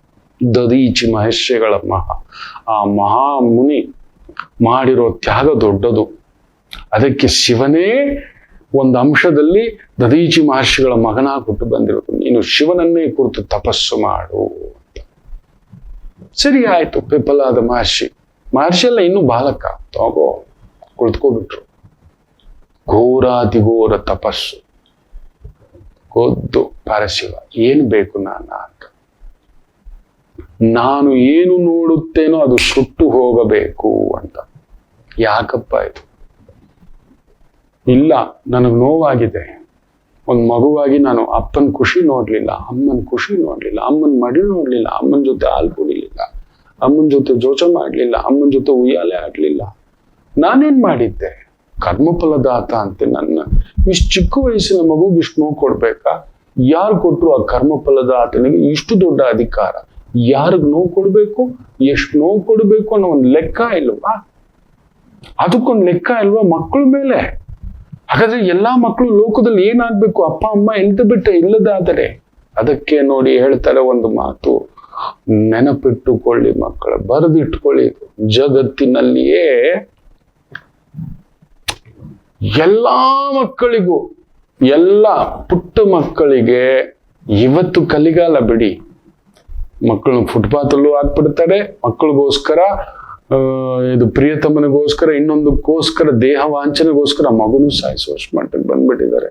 ಅದಿರ್ಲಿಲ್ಲಪ್ಪ, ನಾವು ನೋಡಿರ್ಲಿಲ್ಲಪ್ಪ. ಕೆಲವು ತಾಯಂದ್ರು ಕೇಳಬಾರ್ದು, ತಗೊಂಡೋಗ್ಬಿಟ್ಟು ಅನಾಥಾಶ್ರಮದ ಹತ್ರ ಇಟ್ಟುಬಿಟ್ಟು, ಏನೋ ನನ್ನ ಕಷ್ಟ, ಏನೋ ನನ್ನ ಬಾಧೆ ಹಿಂಗಾಗೋಯ್ತು ನೋಡ್ಕೊಳ್ಳಿ ಅಂತ ಕಣ್ಣಲ್ಲಿ ನೀರು ಹಾಕಿ ಇಟ್ಬಿಟ್ಟು ಹೋಗ್ಬಿಡೋರಪ್ಪ. ಹಿಂಗೆಲ್ಲ ಸಾಯಿಸ್ತಿರ್ಲಿಲ್ಲ ಯಾವ ತಾಯಿಯು. ಎಲ್ಲಾ ಮಕ್ಕಳಿಗೂ ದೇವರು ಕೊಟ್ಟಿರುವ ಒಂದು ವರ, ತಾಯಿಯೇ ದೇವರು. ಅವಳು ತೋರಿಸುವ ಮಮಕಾರದ ಮುಂದುಗಡೆ ಇನ್ಯಾವುದೂ ಇಲ್ಲ. ಇವತ್ತಿಲ್ಲ, ಆ ಮಮಕಾರಕ್ಕೂ ಕೊರತೆ ಬಂದ್ಬಿಡ್ತು. ಏನ್ ಮಾಡೋಣ ಮಕ್ಕಳೇ? ಮನುಷ್ಯ ವ್ಯಗ್ರ ಆಗಿಬಿಟ್ಟ, ವಿಕಾರ ಆಗಿಬಿಟ್ಟ. ಅವನ ಆಲೋಚನೆಗಳು ವಿಕಾರ. ಅದಾಗ್ಬಿಟ್ಟಿದೆ. ಮೊದಲು ಎಲ್ಲೋ ಲಕ್ಷದಲ್ಲೊಂದು ಈ ತರ ಕತೆ ಕೇಳ್ತಿದ್ವಿ, ಈ ತರ ಮಗುನ ಯಾರು ಬಿಟ್ಬಿಟ್ಟು ಹೋಗ್ಬಿಟ್ಟಿದ್ದಾರೆ ಅಂತ. ಇವತ್ತು ಹಂಗಲ್ಲ. ಹುಟ್ಟಿದ ಮಗುನೇ ಏನೋ ಒಂದು ತಗೊಂಡೋಗಿ ಎಲ್ಲೋ ಬಿಸಾಕುವಂತ ಮಟ್ಟಕ್ಕೆ, ಸಾಯಿಸುವಂತ ಮಟ್ಟಕ್ಕೆ. ಬೀಭತ್ಸವಪ್ಪ, ಬೀಭತ್ಸ. ಬಿಡಿ, ಅವರವರ ಕರ್ಮಕ್ಕೆ ತಕ್ಕಂತೆ ಒಂದು ಫಲ ದೈವ ತಂದೆನ್ಸುತ್ತೆ. ಒಂದು ಮಗುವನ್ನ ದೂರ ಮಾಡೋದು, ತಾಯಿಯಿಂದ ದೂರ ಮಾಡೋದು ಕೆಲವರು ಮಾಡ್ತಾರೆ ಪಾಖಂಡಿಗಳು. ನಾನು ಕೇಳಿದ್ದೇನೆ, ನಾನು ನೋಡಿದ್ದೇನೆ ಇದ್ದಾರೆ, ನಾನು ಹೇಳಲ್ಲ ಅಷ್ಟೇ. ಯಾಕಂದ್ರೆ ನನಗೆ ರಾಹು ಆ ಥರದ ಜಾಗದಲ್ಲಿ ಕೂತಿದ್ದೇನೆ. ಗುರುಸಾರದಲ್ಲಿ ತುಂಬಾ ಜನಗಳ ತುಂಬಾ ಗುಟ್ಟುಗಳು ಗೊತ್ತಿದೆ. ಮಕ್ಕಳು ಇಲ್ಲಿ ಇಟ್ಕೊಂಡಿರ್ತಾರೆ. ಯಪ್ಪ, ಎಂಥ ಕೆಲಸ ಮಾಡಿಬಿಟ್ಟೆ. ತುಂಬಾ ದೊಡ್ಡವರು ದೊಡ್ಡ ಕೆಲಸಗಳು ಮಾಡಿಬಿಟ್ಟಿದ್ದಾರೆ. ಅನೈತಿಕವಾಗಿ ಮಗು ಹುಟ್ಟಿಸಿ ಆ ಮಗುನೊಂದ್ ಕಡೆ, ಇನ್ನೊಂದೊಂದು ಕಡೆ ಈ ತರದ್ ಏನೇನೋ ಮಾಡಿಟ್ಟು ಬಿಟ್ಟಿದ್ದಾರಪ್ಪ. ನಿಂತಿಲ್ಲ ಅವ್ರು, ಏನೋ ಆಗೋಯ್ತು, ದೇಹದ ಘರ್ಷಣೆ. ಇದು ನನ್ನ ಮಗು, ನನ್ನ ಹೆಸರಿಟ್ಕೋ, ನಾನು ಇರ್ತೇನೆ, ನಾನು ಕಾಪಾಡ್ತೇನೆ, ಸಾಯೋವರೆಗೂ ಈ ದೇಹ ನಿಲ್ಲುತ್ತೆ, ಆಗೋಯ್ತು. ಇಲ್ಲಪ್ಪ, ಇಲ್ಲವಪ್ಪ, ನೋಡ್ಬಿಟ್ಟಿದ್ದಾನೆ ಈ ಹೊಟ್ಟೆಲ್ಲ ಅದೆಷ್ಟೆಷ್ಟು ಮೋಸಗಳನ್ನ, ದ್ರೋಹಗಳನ್ನ, ಈ ತರ ಮಾಡಿರುವಂತ ಪಾಖಂಡಿಗಳನ್ನ ನಾನು ನೋಡಿದ್ದೇನೆ. ಹೇಳಲ್ಲ. ದೈವಕ್ಕೆ ಬಿಟ್ಬಿಟ್ಟಿದ್ದೇನೆ, ದೈವವೇ ನೋಡಿಕೊಳ್ಳಲಿ. ಬಿಡಲ್ಲ ಅದು. ಒಂದಲ್ಲ ಒಂದು ದಿನ ನೀವು ಅಂದ್ಕೊಂಡಿದ್ದೀರಿ ನೀವು ಮಾಡಿರೋದು ಒಳ್ಳೇದು ಮಾತ್ರ ದೇವ್ರು ನೋಡ್ತಿರ್ತಾನೆ. ನೀವು ಮಾಡಿದ ದಾನ ಧರ್ಮ, ನಾವೇನು ಒಳ್ಳೇದು ಮಾಡಿಲ್ವಾ ಅಂತೀರಲ್ವಾ, ಈ ತರದ್ ಮಾಡಿರ್ತೀನಿ. ನಿಮ್ಮ ಯೋಗ್ಯತೆಗೆ ಅದು ಬಂದು ನಿಮಗದು ತಪ್ಪಲ್ಲ ಅಷ್ಟೇ. ಯಾರ್ದೋ ಒಡ್ಲು ಬರೆದು ಮಾಡಿ, ಎಲ್ಲೋ ಒಂದು ದೇವರ ದರ್ಶನ ಮಾಡಿ, ಆ ಪಿಪ್ಪಲಾದ ಆಯ್ತಪ್ಪ ನಿನ್ನ ಈ ಘೋರ ತಪಸ್ಸಿಗೆ ಮೆಚ್ಚಿದ್ದೇನೆ ಆಯ್ತು ಅಂತ ಕೊಟ್ಟು ಹೋಗ್ತಾರೆ. ಏನು ಮಾಡಲ್ಲ. ನಕ್ಷತ್ರ ಮಂಡಲದಲ್ಲಿ ಬೆಳಗುತ್ತಿರುವ ಶನಿಯನ್ನೇ ನೋಡಿಬಿಡ್ತಾರೆ. ನ್ಯಾಯ, ಧರ್ಮ, ಕರ್ಮ ಎಲ್ಲದಕ್ಕೂ ನೀನು ಸಾಕ್ಷಿ ಅಲ್ವಾ? ಆದರೆ ಪುಟ್ಟ ಮಕ್ಕಳ ಜೀವನದಲ್ಲಿ ನೀನು ಆಟ ಆಡ್ತೀಯಾ? ಕೇಳೋರಿಲ್ವಾ? ಹೇಳೋರಿಲ್ವಾ? ಹೌದು, ನನ್ನ ಶಿವಯ್ಯನೇ ನಿನಗೆ ಕೊಟ್ಟಿರೋದು ಕರ್ಮ ಫಲಿದಾತವನ್ನ. ನೀನು ಯಾರಾದರೂ ಕರ್ಮವನ್ನು ಈಜ್ಲೇಬೇಕಾದ್ರೆ ಅದಕ್ಕೊಂದು ಲೆಕ್ಕ ಇಲ್ವಾ? ಮಕ್ಕಳಿಗೊಂದು ಎಳೆ ಮಕ್ಕಳ ಮೇಲೆ, ಹೌದು, ಮಕ್ಕಳು ತಪ್ಪು ಮಾಡಿದ್ರೆ ಶಿಕ್ಷೆ ಇಲ್ಲ ಗೊತ್ತಾ? ಮಾಂಡವ್ಯ, ಶೂಲ ಮಾಂಡವ್ಯ ಮುನಿಯ ಕಥೆ ಹೇಳಿದ್ದಾನೆ. ಅದಕ್ಕೆ ಯಮಧರ್ಮ ಶಾಪವಾಗಿ ಪೂರ್ಣ ವಿದುರ ಸ್ವರೂಪವಾಗಿ ಇಳಿಯೋದು. ಯಮ ಧರ್ಮ ಅನ್ನೋದೊಂದೊಂದಿದೆ. ಆ ಧರ್ಮದ ಇನ್ನೊಂದು ಸ್ವರೂಪ ಧರ್ಮದೇವತೆಯ ಸ್ವರೂಪ ಧರ್ಮರಾಯರಾಗ್ಬಿಟ್ಟದ್ದು. ಯಮನಿಗೊಂದು ಲೆಕ್ಕ, ಧರ್ಮರಾಯರಿಗೊಂದು ಲೆಕ್ಕ. ಹೌದು, ಅಂಥದರ ಒಂದು ಕತೆ. ಅಲ್ಲಿ ಮಾಂಡವ್ಯ ಮುನಿಗಳು ತಿದ್ದುತ್ತಾರೆ ಯಮನಿಗೆ. ಶನೇಶ್ವರನಿಗೆ ತಿದ್ದೋರು ಯಾರು? ನಾನ್ ಸರಿ, ನೀನು ಹುಟ್ಟೋವಾಗ್ಲೇ ನಿನಗೆ ಅಮ್ಮ ಇರಬಾರ್ದು, ಸರಿ, ಅಪ್ಪ ಇರಬಾರ್ದು, ಸರಿ, ಮತ್ತೆ ನನ್ಗೆ ಯಾರು ದಿಕ್ಕು? ಯಾರಾದ್ರೂ ನೋಡ್ಕೋಬೇಕಲ್ವಾ, ಕಾಪಾಡ್ಬೇಕಲ್ವಾ? ಎಳೆ ಮಗು, ನಾನು ಎಲ್ಲಿ ಹೋಗ್ಲಿ, ಏನ್ ತಿನ್ಲಿ, ನನ್ ಕಷ್ಟನ ಏನ್ ಹೇಳ್ಕೊಳ್ಳಿ, ನನ್ಗೇನೋ ಒಂದು ಹಬ್ಬು ಆಗೋಯ್ತು, ಕಚ್ಬಿಡ್ತು ಅಂತ ಹಿಂಗ್ ಹೊರಗ್ಲಿಕ್ಕಿಲ್ಲ ಅಂದ್ರೆ ಆ ಮಗು ಏನಾಗುತ್ತೆ? ನೀವು ನೋಡಿ, ಅನಾಥ ಮಕ್ಕಳು ಬೆಳೆದಿರ್ತಾರಲ್ವಾ, ಅಮ್ಮ ಅಪ್ಪ ಇಲ್ಲದ ಮಕ್ಕಳು, ಅವ್ರು ಪರಿತಪ್ಸೋದು ನೀವು ನೋಡಿಬೇಕಾದ್ರೆ. ಅದಕ್ಕೆ ಅವ್ರಿಗೊಂದು ಬುದ್ಧಿ ಸ್ಟಾಗ್ನೆಂಟ್ ಇರಲ್ಲ ಪಾಪ, ಗಾಬರಿ ಪಡ್ತಾರೆ, ಅವರು ಆತಂಕದಲ್ಲೇ ಇರ್ತಾರೆ ಯಾವಾಗ್ಲೂ. ಕರ್ಣನಂತೆ ಅಟ್ಲೀಸ್ಟ್ ಅವನಿಗೆ ಅಲ್ಲಿ ರಾಧಮ್ಮ ಸಿಕ್ಕಿಬಿಟ್ಲು, ರಾಧೇಯ ಅಂತ ಹೆಸರು ಅದಕ್ಕೆ. ಇಲ್ಲ ಅಂದಿದ್ರೆ ಯೋಚನೆ ಮಾಡಿ ನೋಡಿ ಆ ಎಳೆ ಮಗು. ಇದೇನಪ್ಪ ಸತ್ಯಗಳು, ಅವೆಲ್ಲ ಸಂಕಟಗಳು. ನಕ್ಷತ್ರ ಮಂಡಲ ಏನು, ಸೂರ್ಯ ಇಲ್ಲೇ ಇರಬೇಕು, ಚಂದ್ರ ಇಲ್ಲೇ ಇರಬೇಕು, ಮಂಗಳ ಇಲ್ಲೇ ಇರಬೇಕು, ಬುಧ ಹಿಂಗೆ ಇರಬೇಕು, ಈ ಸುತ್ತಲ್ಲೇ ಇರಬೇಕು ಅನ್ನೋದಿರುತ್ತೆ. ಆ ಒಂದು ಮಂಡಲದಿಂದ ಅಂದ್ರೆ ಒಂದು ಕಾಸ್ಮಿಕ್, ಅವ್ರವ್ರ ಕೆಲಸ ಅವ್ರು ಮಾಡ್ತಾ ಸುತ್ತಾ ಇರಬೇಕು ಬ್ರಹ್ಮಾಂಡವನ್ನು. ನಕ್ಷತ್ರ ತಾರಾಮಂಡಲದಿಂದಲೇ ಜಾರಿ ಬಿಡ್ತೀವಿ ಶನೇಶ್ವರ. ಇಡೀ ದೇವಾನುದೇವತೆಗಳು ಕಂಪಿಸ್ಬಿಟ್ರು. ಇದೇನಿದು ಪ್ರಕೃತಿಯ ಒಂದು ವಿಚಿತ್ರ ವಿರೂಪ ನಡೀತಿದೆ. ಶನೇಶ್ವರರಿಗೆ ಶಿವಯ್ಯ ಕೊಟ್ಟಿದ್ದಾರೆ ಕರ್ಮ ಫಲದಾತ. ಇದು ನೋಡಿದ್ರೆ ಈ ಮಗು ತಪಸ್ಸು ಮಾಡಿ ಶನೇಶ್ವರನ್ನೇ ಸುಡೋ ಅಷ್ಟು ಬ್ರಹ್ಮನ ಸಮೇತ ಶನೇಶ್ವರರು ಓಡ್ ಬರ್ತಾರೆ ಜಾರ್ತ. ಏನಪ್ಪಾ ಆಯ್ತು, ನಿಲ್ಲಿಸು, ಪ್ರಕೃತಿ ವಿಕೋಪವನ್ನ ನಿಲ್ಲಿಸು ಅಂದ್ರೆ ಆ ಮಗು ಅಳ್ತಾ ಕೇಳುತ್ತೆ, ನಾನೇನ್ ಮಾಡಿದ್ದೆ ಉತ್ತರ ಕೊಡು. ಅಲ್ಲ, ನಾನು ಕರ್ಮಫಲದಾತ. ಸೊ ಕರ್ಮಫಲದಾತ ಅಂದ್ರೆ ಈಗ ಮಗು ಚಾಕ್ಲೇಟ್ ಎತ್ಕೊಂಡು ತಿನ್ಬಿಡ್ತು, ಕದ್ಬಿಟ್ಟು ಆಯ್ತಾ, ಪಕ್ಕದಲ್ಲಿ ಒಬ್ಬ ದೊಡ್ಡ ವ್ಯಕ್ತಿ ಇನ್ನೊಂದೇನೋ ಕದ್ಬಿಟ್ಟ, ಅವನಿಗೆ ಆನೆ ಕದ್ರು ಕಳ್ಳನೇ, ಅಡಿಕೆ ಕದ್ರು ಕಳ್ಳನೇ. ಮಕ್ಕಳನ್ನ ನಾವು ಹಂಗ್ ಶಿಕ್ಷೆ ಕೊಡೋವಾಗ್ಲಿ ಅಂತ ಇನ್ನೊಂದು ಚಾಕ್ಲೇಟ್ ಕೊಡ್ತಾರೆ. ಯಾಕೋ ಎತ್ಕೊಂಡೆ ಅಂತ ಆಸೆ ಆಯ್ತು. ಮಕ್ಕಳಷ್ಟೇ, ಮಕ್ಕಳಿಗೆ ಶನಿಯ ಪ್ರಭಾವವ. ನನ್ನನ್ನು ಈ ತರ ಅನಾಥ ಮಾಡಿ, ನನ್ಗೆ ಯಾರು ಇಲ್ದಿದ್ದಾಗ ಮಾಡಿ, ನಾನೇನೋ ದಧೀಚಿ ಮಹರ್ಷಿಗಳ ಮಗ, ಆ ಪರಶಿವನ ಅಂಶ. ಇಂಥದೊಂದು ಯೋಗ, ಸಿದ್ಧಿ, ಧ್ಯಾನ ಎಲ್ಲ ಸಿಕ್ತು. ಚಂದ್ರನಿಂದ ಅಮೃತಧಾರೆ ಸಿಕ್ತು. ಬದುಕೋಬಿಟ್ಟೆ. ಬೇರೆಯವ್ರ ಗತಿ ಏನ್ ಸ್ವಾಮಿ? ಹೇಳೋರು ಕೇಳೋರು ಯಾರು ಇಲ್ವಾ? ನಿನ್ನಿಷ್ಟಕ್ಕೆ ನಿನ್ ಕರ್ಮ ಫಲದಾತ ಅಂತ ಎಲ್ರಿಗೂ ಒಂದೇ ಬರೆ ಹಾಕೋದ? 10 ರೂಪಾಯಿ ಕದ್ದವನ್ಗೂ ಬರೆ, 10 ಕೋಟಿ ಕದ್ದವನ್ಗೂ ಬರೆನಾ? ಈಗ ನೋಡಿ, ಒಂದ್ 10 ರೂಪಾಯಿ, 10 ಲಕ್ಷ ಕದ್ದು ಬಿಟ್ಟಿದ್ದಾನೆ ಅಂತ ಇಟ್ಕೊಳ್ಳೋಣ, ಮಕ್ಕಳು ಬೇಜಾರು ಮಾಡ್ಕೋಬೇಡಿ. ಅವನಿಗೂ ಶಿಕ್ಷೆ, ಜೈಲ್ ಒಪ್ಕೊಳ್ಳೋಣ, ಆಗ್ಬೇಕು. 10,000 ಕೋಟಿ ಕದ್ದವನ್ದು ಏನ್ ಮಾಡೋಣ ಹೇಳಿ, ಅವನಿಗೂ ಜೈಲ್ ಹಾಕ್ಬೇಕು. ಬಟ್ ಅಲ್ಲೊಂದು ತಾರತಮ್ಯ ಆಗ್ಬೇಕು. ಇವನ್ನೆಲ್ಲ ಆಸ್ತಿಗಳು, ಇವನ್ ಸುತ್ತ ಮುಕ್ತ ಇರೋ ಎಲ್ರದ್ದು ಕಿತ್ಕೊಂಡ್ ಬರ್ಬೇಕು. ಲೈಫ್ ಲಾಂಗ್ ಪ್ರೆಸೆಂಟ್ಮೆಂಟ್ ಆಗ್ಬೇಕು. ಇವನ್ 10 ಲಕ್ಷ ಏನೋ ಚೀಟ್ ಮಾಡ್ಬಿಟ್ಟಿದ್ದಾನೆ. ಯಾವ್ದಕ್ ಚೀಟ್ ಮಾಡ್ದ? ಮಗಳ ಮದುವೆ ಇತ್ತು, ಮನೆ ಕಟ್ಬೇಕಿತ್ತು, ಸಾಲ ಆಗ್ಬಿಟ್ಟಿತ್ತು, ಏನೋ ಒಂದು ಬುದ್ಧಿ ಇಲ್ಲದೆ ಏನೋ ಒಂದು ಮಾಡ್ಬಿಟ್ಟೆ. ಸರಿ ಆಯ್ತು ಹೋಗಪ್ಪ, 3 ವರ್ಷ, ಒಂದು 5 ವರ್ಷ ಸಾದಾ ಶಿಕ್ಷೆ. ಇವನಿಗೆ ಕಠಿಣ ಶಿಕ್ಷೆ, ಇವನಿಗೆ ರಿಲೀಸೇ ಆಗ್ಬಾರ್ದು. ಇಬ್ರಿಗೂ ಒಂದೇ ಶಿಕ್ಷೆ ಅಂದ್ರೆ ಇವನ್ 10,000 ರೂಪಾಯಿ ಚೆಕ್ ಬೌನ್ಸ್ ಮಾಡಿದವನ್ಗೂ ಒಂದೇ ಕತೆ, 10,000 ಕೋಟಿ ತಗೊಂಡೋದವನ್ಗೂ ಒಂದೇ ನ್ಯಾಯನಾ? ಹೇಳಿ. ಇವತ್ತಿದೆ, ನಿಮಗೆ ಗೊತ್ತಿಲ್ಲ. ನಿಮಗೆ ಗೊತ್ತಿದೆಯಾ? ಇಫ್ ಯು ಆರ್ ಚೀಟೆಡ್, ಕಾನೂನಲ್ಲಿ ಆ ಥರದ್ದೊಂದಿದೆ. ಪಿಪ್ಪಲಾದ ಮಹರ್ಷಿಗಳು ಅದನ್ನೇ ಕೇಳಿದ್ದಾರೆ. ಅದಕ್ಕೆ ಹೇಳೋದು, ಏನಕ್ಕೆ ಪಿಪ್ಪಲ್ ಟ್ರೀಯನ್ನ ಪೂಜೆ ಮಾಡಬೇಕು ಅಂತ. ನೀವು 50 ಕೋಟಿ ಮೋಸ ಮಾಡಿದ್ರು ಇಷ್ಟೇ ವರ್ಷ ಜೈಲು ಶಿಕ್ಷೆ ಅಂತಿದೆ. 500 ಕೋಟಿ ಮೋಸ ಮಾಡಿದ್ರು ಇಷ್ಟೇ ವರ್ಷ ಜೈಲು ಶಿಕ್ಷೆ ಅಂತಿದೆ. 3 ವರ್ಷ ಇಲ್ಲ 5 ವರ್ಷ ಅಷ್ಟೇ. ಯಾರಾದ್ರೂ ತುಂಬಾ ದೊಡ್ಡ ಜಡ್ಜು ಇನ್ನೊಂದು ಸೇರಿಸಿ ಹಾಕಿ ಬರೆದಾಕಿದ್ರೆ 7 ವರ್ಷ ಅಷ್ಟೇ ಅವನು ಹೊರಗಡೆ ಬರ್ತಾನೆ. ಮೋಸ ಮಾಡಿದಾನೆ, ಚೀಟ್ ಮಾಡಿದಾನೆ ಅಂತ. ಒಂದು 50,000 ರೂಪಾಯಿ ಮೋಸ ಮಾಡಿದವನಿಗೂ ತುಂಬಾ ಕಠಿಣ ಶಿಕ್ಷೆ ಆಗ್ಬೇಕಾಗಿ ಅಂದ್ರೆ ಮ್ಯಾಕ್ಸಿಮಮ್ ಅವನಿಗೂ ಅಷ್ಟೇ ಪ್ರೆಸೆಂಟ್. ಹಾಗಾದ್ರೆ ಇವಂದೇನ್ ಲೆಕ್ಕ? ಪಿಪ್ಪಲಾದ ಮಹರ್ಷಿಗಳು ಕೇಳಿರೋದು ಕರೆಕ್ಟ್ ಅಲ್ವಾ? ಕರೆಕ್ಟ್ ಅಲ್ವಾ? ನೋಡಿ, ಇವತ್ತು ನಮ್ಮ ಭಾರತದಲ್ಲಿರುವ ಈ ಕಾನೂನನ್ನೇ ಬಳಸ್ಕೊಂಡು ತುಂಬಾ ಜನ ನುಗ್ಗುತ್ತಿದ್ದಾರೆ. ಹೊಡೆದಾಕೋ, ಸಿಕ್ಕಾಕೋ ಅಂದ್ರೆ ಬಿಡು, 100 ಕೋಟಿ ಕದ್ಬಿಟ್ಟಿದ್ದೀನಿ, ಮೋಸ ಮಾಡ್ಬಿಟ್ಟಿದ್ದೀನಿ, 1,000 ಕೋಟಿ ಮುಚ್ಚಿಟ್ಟು 7 ವರ್ಷ ಜೈಲ್ ತಾನೆ.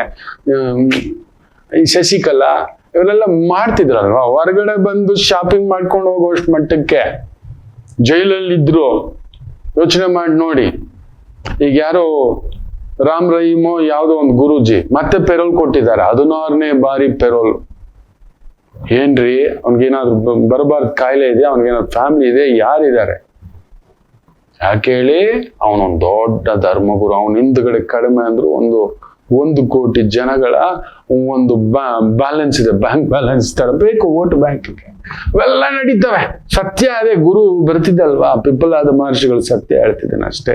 ನಾನು ಯಾವ ಪಕ್ಷದ ವಿರುದ್ಧವೂ ಅಲ್ಲ, ಪರವೂ ಅಲ್ಲ.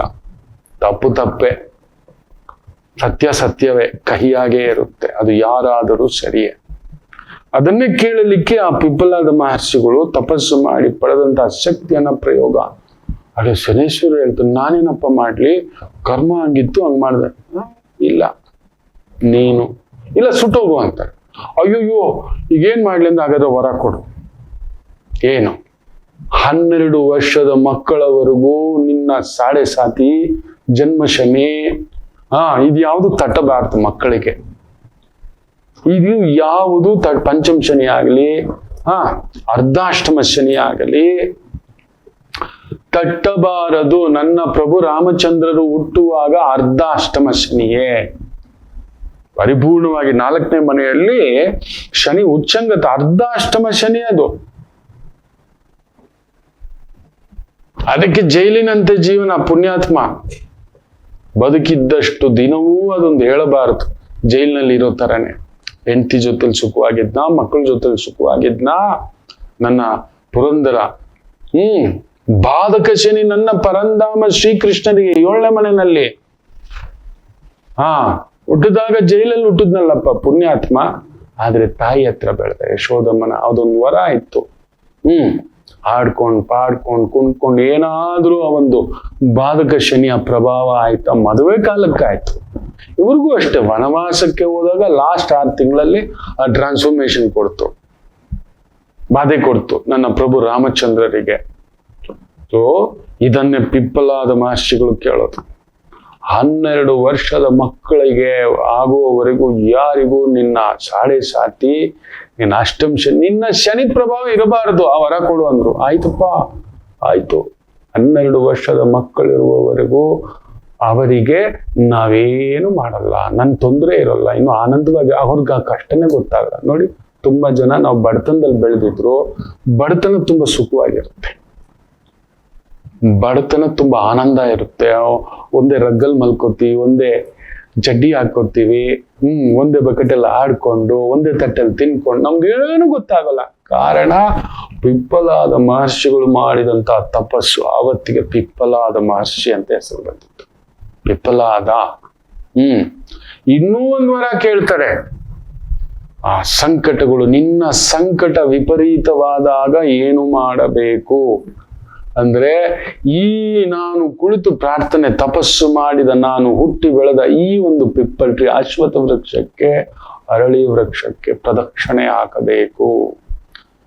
ಯಾರು ಬಂದು ಇಲ್ಲಿ ಪ್ರಾರ್ಥನೆ ಮಾಡ್ತಾರೋ ಅವ್ರಿಗೆ ನಿನ್ ಬಾಧೆ ಇರಬಾರ್ದು ಅಂತ. ಆಯ್ತು ಸ್ವಾಮಿ, ಆಯ್ತು. ಅದಕ್ಕೆ ಅಶ್ವತ್ಥ ವೃಕ್ಷ ಪ್ರದಕ್ಷಿಣ, ಅಲ್ಲಿ ಹೋಗೋದು, ಕುಳಿತುಕೊಳ್ಳೋದು, ಚಿಂತನೆ ಮಾಡೋದು, ಧರ್ಮ ಚಿಂತನ, ಇದನ್ನ ನಾವು ಕಾಲಕ್ಕೂ ನೆನೆಸ್ಕೋಬೇಕು. ಪಿಪ್ಪಲಾದ ಮಹರ್ಷಿಗಳನ್ನ. ಶನಿಯ ಒಂದು ಭಾರ ಎಲ್ರಿಗೂ ಬರುತ್ತೆ. ಈಗ ಇದೆಯಲ್ಲ, ಹೋಗಿ ಅದಕ್ಕೆ ಅಶ್ವತ್ಥ ಮರ ಪೂಜೆ, ಅಶ್ವತ್ಥ ಮರದ ಹತ್ರ ಹೋಗಿ ಅಲ್ಲೊಂದ್ ಸ್ವಲ್ಪ ಹಾಲು ಹಾಕಿ, ನಾಗರಕಲ್ಲಿರುತ್ತೆ, ಗಂಧಾಭಿಷೇಕ ಮಾಡಿ, ಒಂದ್ ಸ್ವಲ್ಪ ಬೊಗಸೆ, ಅವಲಕ್ಕಿ, ಬೆಲ್ಲ ಈ ತರದ್ದು ಒಂದ್ ಸ್ವಲ್ಪ ಹಾಕ್ಬಿಟ್ಟು ಬನ್ನಿ. ಪಶು ಪಕ್ಷಿಗಳಿರ್ತವೆ, ಅದಕ್ಕೊಂದು ಏನಾದ್ರೂ ಹಸಿರು ವಸ್ತ್ರ, ಪಂಚೆ ಏನಾದ್ರೂ ಕಟ್ಟಿ, ಆದ್ರೆ ಒಂದು ನಾಗರಕಲ್ ಪ್ರತಿಷ್ಠಾಪನೆ ಮಾಡಿ, ಆದ್ರೆ ಒಂದು ಕಟ್ಟೆ ಕಟ್ಟಿಸಿ, ನೀರಿನ ವ್ಯವಸ್ಥೆ ಮಾಡಿಸಿ, ಅಲ್ಲೊಂದು ಗೋವುಗಳಿಗೆ ನೀರು ಕುಡಿಲಿಕ್ಕೆ ಒಂದು ಪುಟ್ಟ ಕಲ್ಯಾಣಿ ತರ ಏನಾದ್ರು ಕಟ್ಟಿ, ಇದೆಲ್ಲ ಹೇಳೋದೇನೆ ಕೇಳಿ, ಅಂಥದ್ದೊಂದು ಪಿಪ್ಪಲಾದ ಮಹರ್ಷಿಗಳಿಂದಲೇ ತುಂಬಾ ಯಾರಿಗೆ ಅಲ್ಲಿ ಸಾಡೆ ಸಾತಿ. ಇವಾಗ ಈ ಒಂದು ಕುಂಭ ರಾಶಿಯವರು ಇರ್ಬೋದು, ಮೀನ ರಾಶಿಯವರು ಇರ್ಬೋದು, ಮೇಷ ರಾಶಿಯವರು ಇರ್ಬೋದು, ಏನೋ ಭಯ ಪಡ್ತಿರಲ್ವಾ. ಧನುಸು ರಾಶಿಯವರು ಅರ್ಧ ಅಷ್ಟಮ ಶನಿ ಅಂತ ಹೇಳ್ತೀರಿ, ಸಿಂಹ ರಾಶಿಯವರು ಅಷ್ಟಮ ಶನಿ ಅಂತೀರಿ. ಈ ಗಾಬರಿ ಇದೆಯಲ್ಲ ಮಕ್ಕಳೇ, ಅಲ್ಲೋಗಿ ನೀವು ಒಂದು ಅಶ್ವತ್ಥ ವೃಕ್ಷವನ್ನ ನೆಟ್ಟರೆ, ಇಲ್ಲ ನೋಡಿಕೊಂಡರೆ, ರಕ್ಷಿಸಿದರೆ, ಕಾಪಾಡಿದರೆ, ಯುಗ ಯುಗಾಂತರಗಳಿಗೂ ನಿಮ್ಮ ಕುಟುಂಬಕ್ಕೆ ಬರೋ ಆ ಬಾಧೆ ತಟಸ್ಥ ಆಗುತ್ತೆ. ಮಾಡ್ಕೊಳ್ಳಿ. ಗುರು ಬೇರೆ. ಯಾಕೆ ಇವತ್ತು ಈ ವಿಚಾರ ಹೇಳ್ತಿದ್ದೇನೆ ಅಂದ್ರೆ, ಗುರು ಇನ್ನೆರಡು ದಿನದಲ್ಲಿ ಕಟಗಕ್ಕೆ ಬಂದು ಶನಿಯ ಮೇಲೆ ದೃಷ್ಟಿ. ಇಷ್ಟು ದಿನ ಶನಿ ಮೇಲೆ ದೃಷ್ಟಿ ಇರ್ಲಿಲ್ಲ. ನಂದೇ ಹವಾ ಅಂತಿದ್ದ, ಕರ್ಮಫಲದಾತ, ಯಾರೂ ಬಿಡಲ್ಲ ಅಂತಿದ್ದ. ಓಡ್ರು ನಿಮ್ ಕತೆ ಅಂತ ಹೇಳ್ಬಿಟ್ಟು ಗುರುವಿನ ದೃಷ್ಟಿ ಶನಿಯ ಮೇಲೆ ಬೀಳೋದ್ರಿಂದ ಸಾಡೆ ಸಾತಿಯ ದೋಷ, ಮೋಕ್ಷ ಶನಿಯ ದೋಷ, ಅರ್ಧಾಷ್ಟಮ ಶನಿಯ ದೋಷ, ವೃಶ್ಚಿಕ ರಾಶಿಯವರಿಗೆ ಪಂಚಮ ಶನಿಯ ದೋಷ, ಕುಂಭ ರಾಶಿಯವರಿಗೆ ಕುಟುಂಬ ಶನಿಯ ದೋಷ, ಮಕರ ರಾಶಿಯವರಿಗೆ ವ್ಯಯ ಶನಿಯ ದೋಷ, ಈ ಎಲ್ಲದಕ್ಕೂ ಕನ್ಯಾ ರಾಶಿಯವರಿಗೆ ಬಾಧಕ ಶನಿಯ ದೋಷ, ಗಂಡ ಶನಿಯ ದೋಷ ತಟಸ್ಥ ಮಾಡಿಸುತ್ತೆ. ಎಲ್ಲರೂ ಇದನ್ನ ಮಾಡ್ಕೊಳ್ಳಿ ಮಕ್ಕಳು. ಆದಷ್ಟು ನಿಮ್ಮ ಆತ್ಮೀಯರಿಗೆ, ಸ್ನೇಹಿತರಿಗೆ ನಮ್ಮ ಈ ಸಂಚಿಕೆ ಶೇರ್ ಮಾಡಿ. ಇದನ್ನ ನಾನು ತಿಳಿಸ್ಕೊಟ್ಟಂತ ನನಗೆ ತಿಳಿಸ್ಕೊಟ್ಟಂತ ಎಲ್ಲ ಗುರು ಹಿರಿಯರಿಗೆ ಅವರ ಮುಖೇನ ಪಡೆದಂತ ವಿದ್ಯೆಯನ್ನ ನಿಮಗೆ ಹೇಳ್ತಿದ್ದೇನೆ. ನನ್ಗೇನೂ ಗೊತ್ತಿಲ್ಲ, ಅದರಿಂದ ಎಲ್ರಿಗೂ ಒಳ್ಳೇದಾಗ್ಲಿ ಅನ್ನೋ ಒಂದು ಉದ್ದೇಶದಿಂದ ಇದನ್ನ ಮಾಡ್ತಿದ್ದೇನೆ.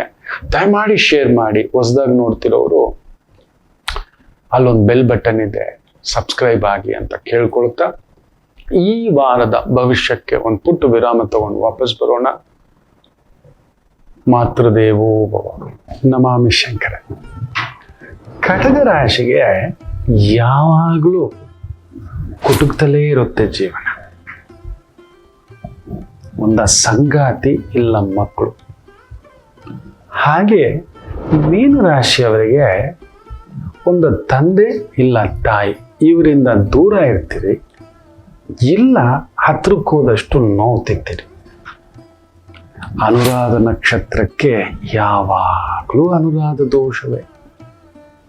ಯಾಕೋ ಜ್ಯೇಷ್ಠ ನಕ್ಷತ್ರದವ್ರಿಗೆ ಮದುವೆ ವಿಚಾರದಲ್ಲಿ ಅಲ್ಲೊಂದು ಯುದ್ಧವೇ. ಏನು ಕನ್ಯಾ ರಾಶಿ ಕೇಳಲೇಬೇಡಿ, ಕಣ್ಣೀರು ತಪ್ಪಿದ್ದಲ್ಲ. ಯಾಕೆ ಇಷ್ಟೆಲ್ಲ ಕನ್ಫ್ಯೂಷನ್ ತಿಳ್ಕೋಬೇಕಾ?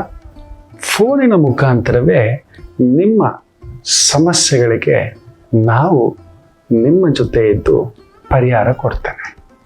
ನಾನು ನಿಮ್ಮ ಪ್ರೀತಿಯ ರವಿಶಂಕರ್ ಗುರೂಜಿ. ಈ ಕೆಳಗಿನ ಫೋನ್ ಸಂಖ್ಯೆಗೆ ಕರೆ ಮಾಡಿ ನಿಮ್ಮ ಪ್ರಶ್ನೆಗೊಂದು ಉತ್ತರ ಪಡೆಯಿರಿ. ನಮಾಮಿ ಶಂಕರ.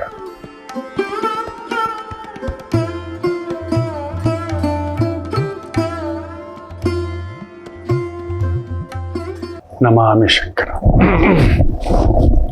ಭಾನುವಾರ, ಈ ವಾರದ ಒಂದು ಭಾವ ಹೇಗಿದೆ ಅನ್ನೋ ಒಂದು ಆತಂಕೇನೂ ಆಗೋಲ್ಲ ಮಕ್ಕಳೇ. ನಾನು ಹೇಳಿದ್ನಲ್ಲ ನೋಡಿ, ಕಷ್ಟ, ಸುಖ, ದುಃಖ ಎಲ್ಲ ಬರುತ್ತೆ. ಇದು ಮಾನವನಿಗೆ ಅಲ್ಲ, ಎಲ್ಲದಕ್ಕೂ ಇರತಕ್ಕಂಥದ್ದು. ಯಾವುದೋ ಕಲ್ಲು, ರಸ್ತೆಯಲ್ಲಿರೋ ಕಲ್ಲು ದೇವರ ಶಿಲೆ ಆಗ್ಬಿಡುತ್ತೆ, ಅದನ್ನು ಪೂಜೆ ಮಾಡ್ತೇವೆ. ಯಾವುದೋ ಒಂದು ಮರ ದೇವ ವೃಕ್ಷ ಆಗ್ಬಿಡುತ್ತೆ, ಯಾವುದೋ ಒಂದು ನಾಯಿ ಕಾಳಭೈರವ ಅಂತ ಆಗ್ಬಿಡುತ್ತೆ. ಯಾವುದೋ ಒಂದು ಆನೆ ನನ್ನ ತಾಯಿ ಚಾಮುಂಡೇಶ್ವರಿಯ ಪಲ್ಲಕ್ಕಿ ಎತ್ಕೊಳ್ಳೋಷ್ಟು ಶಕ್ತಿ ಕೊಟ್ಬಿಡುತ್ತೆ. ಎಲ್ರಿಗೂ ಆಗುತ್ತಾ? ದೈವ ನಿರ್ಣಯ ಅದು, ದೈವದ ಸಂಕೇತ. ದೈವಕ್ಕೆ ತಲೆಬಾಗಿ ಏನು ಭಯಪಡಬೇಡಿ. ಗುರು ಬಂದಾಯ್ತು, ಶನಿಯ ಮೇಲೆ ದೃಷ್ಟಿ ಬಂದಾಯ್ತು, ರಾಹುತನೇ ಆ ಮೋಹ, ಅದನ್ನು ತೆಗೆದಾಕ್ಬೋದು. ಕೇತು ಇದನ್ನಲ್ಲ, ಗಣಪತಿ ಹಿಡ್ಕೊಂಡ್ರೆ ಸಾಕು. ರಾಹು ಏನೇ ಹೇಳಿದ್ರು ಕೂಡ ಗಣಪತಿ ಸುಮ್ಮನಿರೋ, ನಿಧಾನ ಮಾಡಿಸ್ತಾನೆ ಅಷ್ಟೇ. ಇವನು ಹೊರಗಡೆಯ ಆಸೆ, ಅವನು ಒಳಗಡೆಯ ಆಧ್ಯಾತ್ಮಿಕತೆಯ ಆಸೆ. ಮೇಷರಾಶಿ, ಕುಜ ಬದಲಾಗಿದೆ, ಸೂಪರ್. ಇಷ್ಟು ದಿನ ಕೇತು ನಕ್ಷತ್ರದಲ್ಲಿ ಇದ್ದದ್ದು ಶುಕ್ರ ನಕ್ಷತ್ರ. ಸೊ ಶುಭ ಕಾರ್ಯಗಳು. ಶುಕ್ರ ನೋಡಿ ಅಲ್ಲಿ ಹೇಗೆ ಕುಳಿತಿದ್ದಾನೆ ನಿಮ್ಗೆ 3ನೇ ಮನೆ. ವೀರ್ಯಂ, ಸ್ಥೈರ್ಯಂ, ಧೈರ್ಯಂ. ಗುರು ಬೇರೆ ಬದಲಾಗ್ತಿದೆ. ನಿಮ್ಮ ದಶಮ ಸ್ಥಾನ, ಭಾಗ್ಯಸ್ಥಾನ, ನಿಮ್ಮ ಲಾಭಸ್ಥಾನ, ನಿಮ್ಮ ಸಪ್ತಮ ಸ್ಥಾನ, ನಿಮ್ಮ ಅಷ್ಟಮ ಸ್ಥಾನ, ಏನೆಲ್ಲ ನೋಡ್ತಾನೆ ಗೊತ್ತಾ ಈ ವಾರ. ಒನ್ ಆಫ್ ದ ಬೆಸ್ಟ್ ವಾರ ಮೇಷರಾಶಿಯವರಿಗೆ. ಏನು ಯೋಚನೆ ಮಾಡಬೇಡಿ, ಸದುಪಯೋಗ ಮಾಡ್ಕೊಳ್ಳಿ. ದೇವರು ನಮ್ಗೆ ಹೆಚ್ಚು ಹಣ್ಣು ಕೊಟ್ಟಿದ್ದಾನೆ, ಹೂ ಕೊಟ್ಟಿದ್ದಾನೆ ಅಂದ್ರೆ ಹಂಚೋಕೆ. 1-2 ಎತ್ತಿಟ್ಕೊಳ್ಳೋಣ, ಮನುಷ್ಯ ಸಹಜ. ರಾಕ್ಷಸ ಗುಣ ಏನು ಗೊತ್ತಾ? ಎಲ್ಲ ಎತ್ತಿಟ್ಕೊಳ್ಳೋಣ. ನಾವು ರಾಕ್ಷಸರಾಗಿ ಬದುಕಬೇಕಾ, ಮನುಷ್ಯರಾಗಿರ್ಬೇಕಾ, ದೇವರಾಗಿರ್ಬೇಕಾ? ದೇವರು ಅಂದ್ರೆ ಎಲ್ಲ ಕೊಟ್ಟು ಬಿಡೋದು. ನಾವು ಯಾರು ದೇವರಾಗೋಕ್ ಸಾಧ್ಯ ಇಲ್ಲ. ನಾನು ಅಷ್ಟೇ, ನನಗೂ ಪ್ರಸಾದಗಳು ಬರ್ತಿರುತ್ತೋ, ಒಂದು ಹಣ್ಣು ಹಿಂಗೆ ಎತ್ತಿಟ್ಕೋತಾರೆ, ಖಂಡಿತ ಎತ್ತಿಟ್ಕೋತಾರೆ. ನಿಮ್ಮ ಹತ್ರ ಮುಚ್ಚಿಡೋದೇನು ಇಲ್ಲ, ಮಿಕ್ಕಿದ ಹಂಚ್ತಾನೆ. ಹಂಚಬೇಕು. ನೀವು ಕೊಟ್ಟಿರೋ ಈ ಪ್ರೀತಿ, ಹಣ್ಣು, ಪ್ರಸಾದ ಇದು ಹಂಚಲಿಕ್ಕೆ, ಇಟ್ಟುಕೊಳ್ಳಲ್ಲ. So Mesha, I will be waiting for you. ಈ ವಾರ ಅಂಥದ್ದೊಂದು ವಾರ. ಮಾಧ್ಯಮದಲ್ಲಿದ್ದೀರಿ, ಸರ್ಕಾರಿ ಮಟ್ಟದ ಕೆಲಸ ಕಾರ್ಯದಲ್ಲಿದ್ದೀರಿ, ಬ್ಯೂಟಿಫುಲ್. ಸ್ವಲ್ಪ ಆರೋಗ್ಯದ ಕಡೆ ಗಮನ ಕೊಡಿ. ಆ ಕೇತು ಅಲ್ಲಿ ಪೂರ್ವ ಪುಣ್ಯ ಸ್ಥಾನದಲ್ಲಿದ್ದಾನಲ್ವಾ, ಇದು ಪೂರ್ವ ಪುಣ್ಯ ಸ್ಥಾನದಲ್ಲಿ ಕೇತು ಬಂದ್ರೆ ಏನ್ ಗೊತ್ತಾ? ಪುಣ್ಯ ಕಾರ್ಯ ಮಾಡ್ಲಿಕ್ಕೆ ನಮ್ಮನ್ನು ಕಳಿಸಿರೋದು. ಪುಣ್ಯದ ಕ್ಷೇತ್ರ, ತೀರ್ಥಕ್ಷೇತ್ರ ಇಂಥದ್ದು. ಸೊ ಹೋಗಿ, ದೈವ ಕೊಟ್ಟಿರೋದು ಈ ಬುಟ್ಟಿ ತುಂಬಾ ಪ್ರಸಾದ ಕೊಟ್ಟಿದ್ದೇನೆ, ಹಂಚ್ತೇನೆ, ಹೋಗ್ತೇನೆ, ಮಾಡ್ತೇನೆ, ನೆಲ್ತೇನೆ ಅನ್ನತಕ್ಕಂಥದ್ದು ಹೋಗಿ ತುಂಬಾ ಅದ್ಭುತ ಆಗುತ್ತೆ. ಫ್ಯಾಂಟಾಸ್ಟಿಕ್. ಸರ್ಕಾರಿ ಮಟ್ಟದ ಕೆಲಸ ಕಾರ್ಯ ವ್ಯವಸ್ಥೆಯಲ್ಲಿರ್ತಕ್ಕಂಥವರಿಗೆ ಅದ್ಭುತವಾಗಿರ್ತಕ್ಕಂಥ ಒಂದು ವಾರವಾಗಿರುತ್ತದೆ. Beautiful journey. ಏನು ಯೋಚನೆ ಮಾಡುವಂಥದ್ದೇನಿಲ್ಲ. ಸುಖಕಾರಕನ ಭಾವ. ಸೊ ಸುಖಕ್ಕೆ ಕೊರತೆಯಲ್ಲಿ ಅಮ್ಮನವರ ಆಶೀರ್ವಾದ, ಗುರುವಿನ ಆಶೀರ್ವಾದ, ಭಾಗ್ಯಸ್ಥಾನ ಗುರು ನೋಡಿದ ಮೇಲೆ ಇಟ್ಸ್ ಅ ಫ್ಯಾಂಟಾಸ್ಟಿಕ್. ಇದ್ದಂತ ಅಷ್ಟೂ ಕಷ್ಟಗಳು ದೂರ ಆಯ್ತು. ಬ್ಯೂಟಿಫುಲ್. ವಿಪರೀತ ರಾಜಯೋಗದಲ್ಲಿ ಶನಿ. ಸೊ ಕಲಾ ಮಾಧ್ಯಮದಲ್ಲಿದ್ದೀರಿ, ಫ್ಯಾಂಟಾಸ್ಟಿಕ್. ಹಣ್ಣು, ಹೂವು, ಅಲಂಕಾರ, travels, tour, entertainment, theatre, club, restaurant, fantastic ವಾರ. ಇನ್ನು ವೃಷಭ ರಾಶಿ, ಶುಕ್ರ ಬುಧ 2ನೇ ಮನೆ, ಲಕ್ಷ್ಮೀಕಾರಕ. ಗುರು ಬೇರೆ ಅಷ್ಟಮ ನೋಡ್ತಿದೆ. ಆಮೇಲೆ 2ನೇ ತಾರೀಕಿಂದ ಭಾಗ್ಯಸ್ಥಾನ ನೋಡ್ತಾನೆ, ನಿಮ್ಮ ಸಪ್ತಮ ಸ್ಥಾನ ನೋಡ್ತಾನೆ. ವಿಶೇಷವಾಗಿ ಪಂಚಮ ಭಾವದಿಂದ ಸಪ್ತಮ ಭಾವ ನೋಡಿದ್ರೆ ಮದುವೆಗಳು, ಮನೆ ಸಂಭ್ರಮಗಳು. ನಿಮ್ಮ ಮನೇಲಿ ಒಂದು ಹಬ್ಬ ನಡೀಲಿಕ್ಕೆ ಶುರು ಆಗುತ್ತೆ. ಮದುವೆ ಆಗದವರಿಗೆ ಮದುವೆ ಯೋಗ, ಆರೋಗ್ಯ ಚೇತರಿಕೆ, ಬ್ಯೂಟಿಫುಲ್. ಭಾಗ್ಯಸ್ಥಾನ ಗುರು ನೋಡ್ತಾನೆ. ವಾಹ್. ಲಾಭಸ್ಥಾನ ನೋಡ್ತಾನೆ, ಶನಿನ್ ಬೇರೆ. ಧರ್ಮ ಕರ್ಮ ಮಾಡ್ಲಿಕ್ಕೆ ಒಂದು ಸ್ಕೂಲು, ಒಂದು 4 ಮಕ್ಕಳಿಗೆ ಓದಿಸೋದು, 4 ಮಕ್ಕಳಿಗೆ ಜೀವನ ಕೊಡೋದು, ಬದುಕು ಕೊಡೋದು, ಹಸು ಕೊಡೋದು, ಮದುವೆ ಮಾಡಿಸೋದು, ಕನ್ಯಾದಾನ, ಗೋದಾನ, ಮಾಂಗಲ್ಯ ದಾನ, ಇದೆಲ್ಲ ಮಾಡ್ಲಿಕ್ಕೆ ವಿಶೇಷವಾಗಿರತಕ್ಕಂಥ ಒಂದು ಭಾವ ಈ ವಾರ. ಗೋಯೆಡ್. ಅಲಂಕಾರ, ಒನಪು, ಒಪ್ಪು, ಓರಣ, ಇದೆಲ್ಲವನ್ನು ನೋಡತಕ್ಕಂಥ ಒಂದು ವೃತ್ತಿ, ಉದ್ಯೋಗ, travels, vehicles, makeup, beauty parlour, garments, ಬಟ್ಟೆ, ಬೋಟಿಕ್ಕು, ಅಂದ ಚಂದ, ಮಾತು, ಮೆಡಿಯಾ, ಡಾನ್ಸು, ಮ್ಯೂಸಿಕ್ಕು, ಟಿವಿಗಳು, ಯೂಟ್ಯೂಬ್ ಚಾನೆಲ್ಗಳು, ಅಡಿಗೆಗಳು, ಹೋಟೆಲ್ಸು, ಥಿಯೇಟರ್ಸು, ಕ್ಲಬ್ಸು, ರೆಸ್ಟೋರೆಂಟ್ಸು, ಕೆಸಿನೋಸು, ರಾಜಕೀಯ, ಗೌರ್ಮೆಂಟು, ಬ್ಯೂಟಿಫುಲ್. ಪ್ರಾಪರ್ಟಿ ವಿಚಾರದಲ್ಲಿ ಒಂದು ಸ್ವಲ್ಪ ವಿಳಂಬ ಮಾಡ್ಕೊಳ್ಳಿ. ಸಿಕ್ಕಾಬಟ್ಟೆ ಖರ್ಚು ಮಾಡ್ಕೊಬಿಡ್ತೀವಿ, ಒಂದ್ ಸ್ವಲ್ಪ ಜಾಗ್ರತೆ ಅಷ್ಟೆ, ಇನ್ನೇನು ಇಲ್ಲ. ಮಿಥುನ ರಾಶಿ ರಾಜಯೋಗದ ವಾರ ನಿಮಗೆ. ಗುರು ಸಪ್ತಮವನ್ನ ಪಂಚಮವನ್ನ ಭಾಗ್ಯವನ್ನ ನೋಡ್ತಿತ್ತು, ಒದ್ದಾಡ್ತಿದ್ರಿ. ಬಟ್ ಬುಧ ಬಂದ್ಬಿಟ್ಟ, ಶುಕ್ರ ಬಂದ್ಬಿಟ್ಟ, ಗುರು ಬೇರೆ, ಏನ್ ಕೇಳ್ತೀರಿ. ಫರ್ನಿಚರ್ಸು, ಇಂಟೀರಿಯರ್ಸು, ಆರ್ಕಿಟೆಕ್ಚರ್ಸು, ಡಿಸೈನರ್ ವಿಲ್ಲಾಸು, ದೊಡ್ಡ ದೊಡ್ಡ ಪ್ರಾಜೆಕ್ಟ್ಗಳು, ಅಗ್ರಿಕಲ್ಚರ್ ಲ್ಯಾಂಡ್ ಡೆವಲಪ್ಮೆಂಟ್ಗಳು, ಹೈನುಗಾರಿಕೆ, ತೋಟಗಾರಿಕೆ, ತುಪ್ಪಟ, ಮೀನುಗಾರಿಕೆ, ಮುತ್ತು ರತ್ನಗಳನ್ನ ಬೆಳೆಸ್ತಕ್ಕಂಥದ್ದು, ಮಾಡೆಲಿಂಗ್ ಏಜೆನ್ಸಿ, ದೊಡ್ಡ ದೊಡ್ಡ ಲಕ್ಸುರಿ ಐಟಮ್ಗಳ ವ್ಯಾಪಾರ, ಕಾರು, ಮೊಬೈಲು, ಲ್ಯಾಪ್ಟಾಪ್ಸು, ಇಂಥವುಗಳ ಸರ್ವಿಸಿಂಗು, ಮಾರಾಟ, ಇಂತಹ ಒಂದು ವೃತ್ತಿ, ಉದ್ಯೋಗ, ವ್ಯವಹಾರ ಫ್ಯಾಂಟಾಸ್ಟಿಕ್. ಹಿರಿಯರ ಕಡೆ ನೋಡ್ಕೊಳ್ಳಿ, ತಂದೆ ಕಡೆ ಸ್ವಲ್ಪ ನೋಡ್ಕೊಳ್ಳಿ. ಆತ್ಮಕಾರಕ, ಪಿತೃಕಾರಕ 12ನೇ ಮನೇಲಿ ಮಲಗಿದ್ದಾನೆ. ಒಡ ಹುಟ್ಟಿದವರ ಜೊತೆ ಸ್ವಲ್ಪ ಮಧುರವಾಗಿರಿ. ಭೂಮಿಯಲ್ಲಿ ಪ್ರಗತಿ, ಉದ್ಯೋಗದಲ್ಲೂ ಪ್ರಗತಿ. ಎಂಟರ್ಟೈನ್ಮೆಂಟ್ ವಾರ ನಿಮಗೂ ಕೂಡ. 2ನೇ ಮದುವೆ, 2ನೇ ಮಗು, 2ನೇ ಬದುಕು, 2ನೇ ಜೀವನ ಪ್ರಯತ್ನದಲ್ಲಿದ್ದೀರಿ ಅಂದ್ರೆ ಮುಂದುವರಿಸಿ. 17ನೇ ತಾರೀಕು ಮೇಲೆ ನಾವು ಫ್ಯಾಂಟಾಸ್ಟಿಕ್. ಗೋ ಹೆಡ್. ಕರ್ಕಾಟಕ ರಾಶಿ ವಿಪರೀತ ರಾಜಯೋಗ. ಇದು ಕತೆ ನಿಮಗೆ. ವಿಪರೀತ ರಾಜಯೋಗ ಎಲ್ಲೋ ಇದ್ದ ನಿಮ್ಮನ್ನ ವ್ಯವಸ್ಥಿತವಾಗಿ ಕರ್ಕೊಂಡು ಹೋಗ್ತಕ್ಕಂಥದ್ದಾಗುತ್ತೆ. ಏನೂ ಇಲ್ದಿರೋರ್ಗೆ ಏನೇನೋ ಕೊಡುತ್ತೆ. 3ನೇ ಮನೆಯವನು 12ನೇ ಮನೆ, 12ನೇ ಮನೆಯವನು 12ನೇ ಮನೆ. ಅದ್ರ ಜೊತೆಲಿ ಶುಕ್ರ ಸೇರಿದಾಗ ಇನ್ನಷ್ಟು ಒಂಥರ ಲಾಟ್ರಿ ಹೊಡೆದು ಬಿಡುತ್ತೋ ಅಂತ ನೀವು ಕೇಳ್ತಿರ್ತೀರಿ.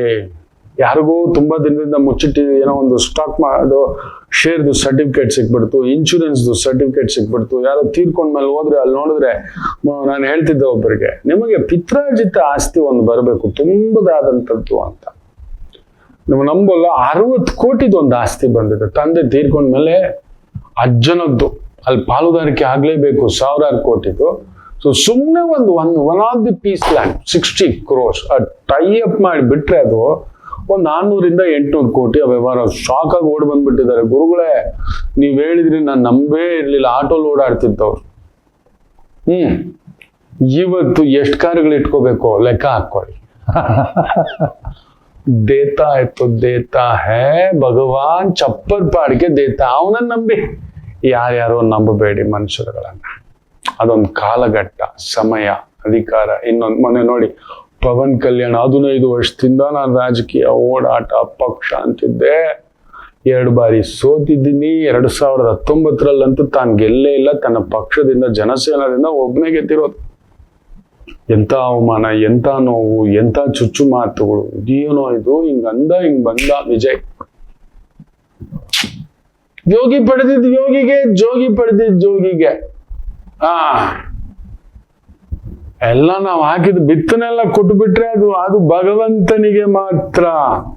ಸೊ ಅಂಥದ್ದೊಂದು ಕರ್ಕಾಟಕ ರಾಶಿಯವರಿಗೆ ವಿಪರೀತ ರಾಜಯೋಗ. ಬಟ್ಟೆ, ಕಸೂತಿ, machinery, knitting, designing, architect, entertainment, ತುಂಬಾ ಅದ್ಭುತವಾಗಿರತಕ್ಕಂಥ ಒಂದು ವಾರವಾಗಿರುತ್ತೆ. ಚೆನ್ನಾಗಿದೆ, ಲಕ್ಸುರಿ, ಹ್ಯಾಪಿ ವಾರ. ಹೋಗಿ ಒಳ್ಳೆ ಊಟ ತಿಂತೀರಿ, ಆತ್ಮೀಯರ ಜೊತೆ ಒಡನಾಟ, ಓಡಾಟ, ಸುತ್ತಾಟ, ಬ್ಯೂಟಿಫುಲ್. ಸಿಂಹರಾಶಿ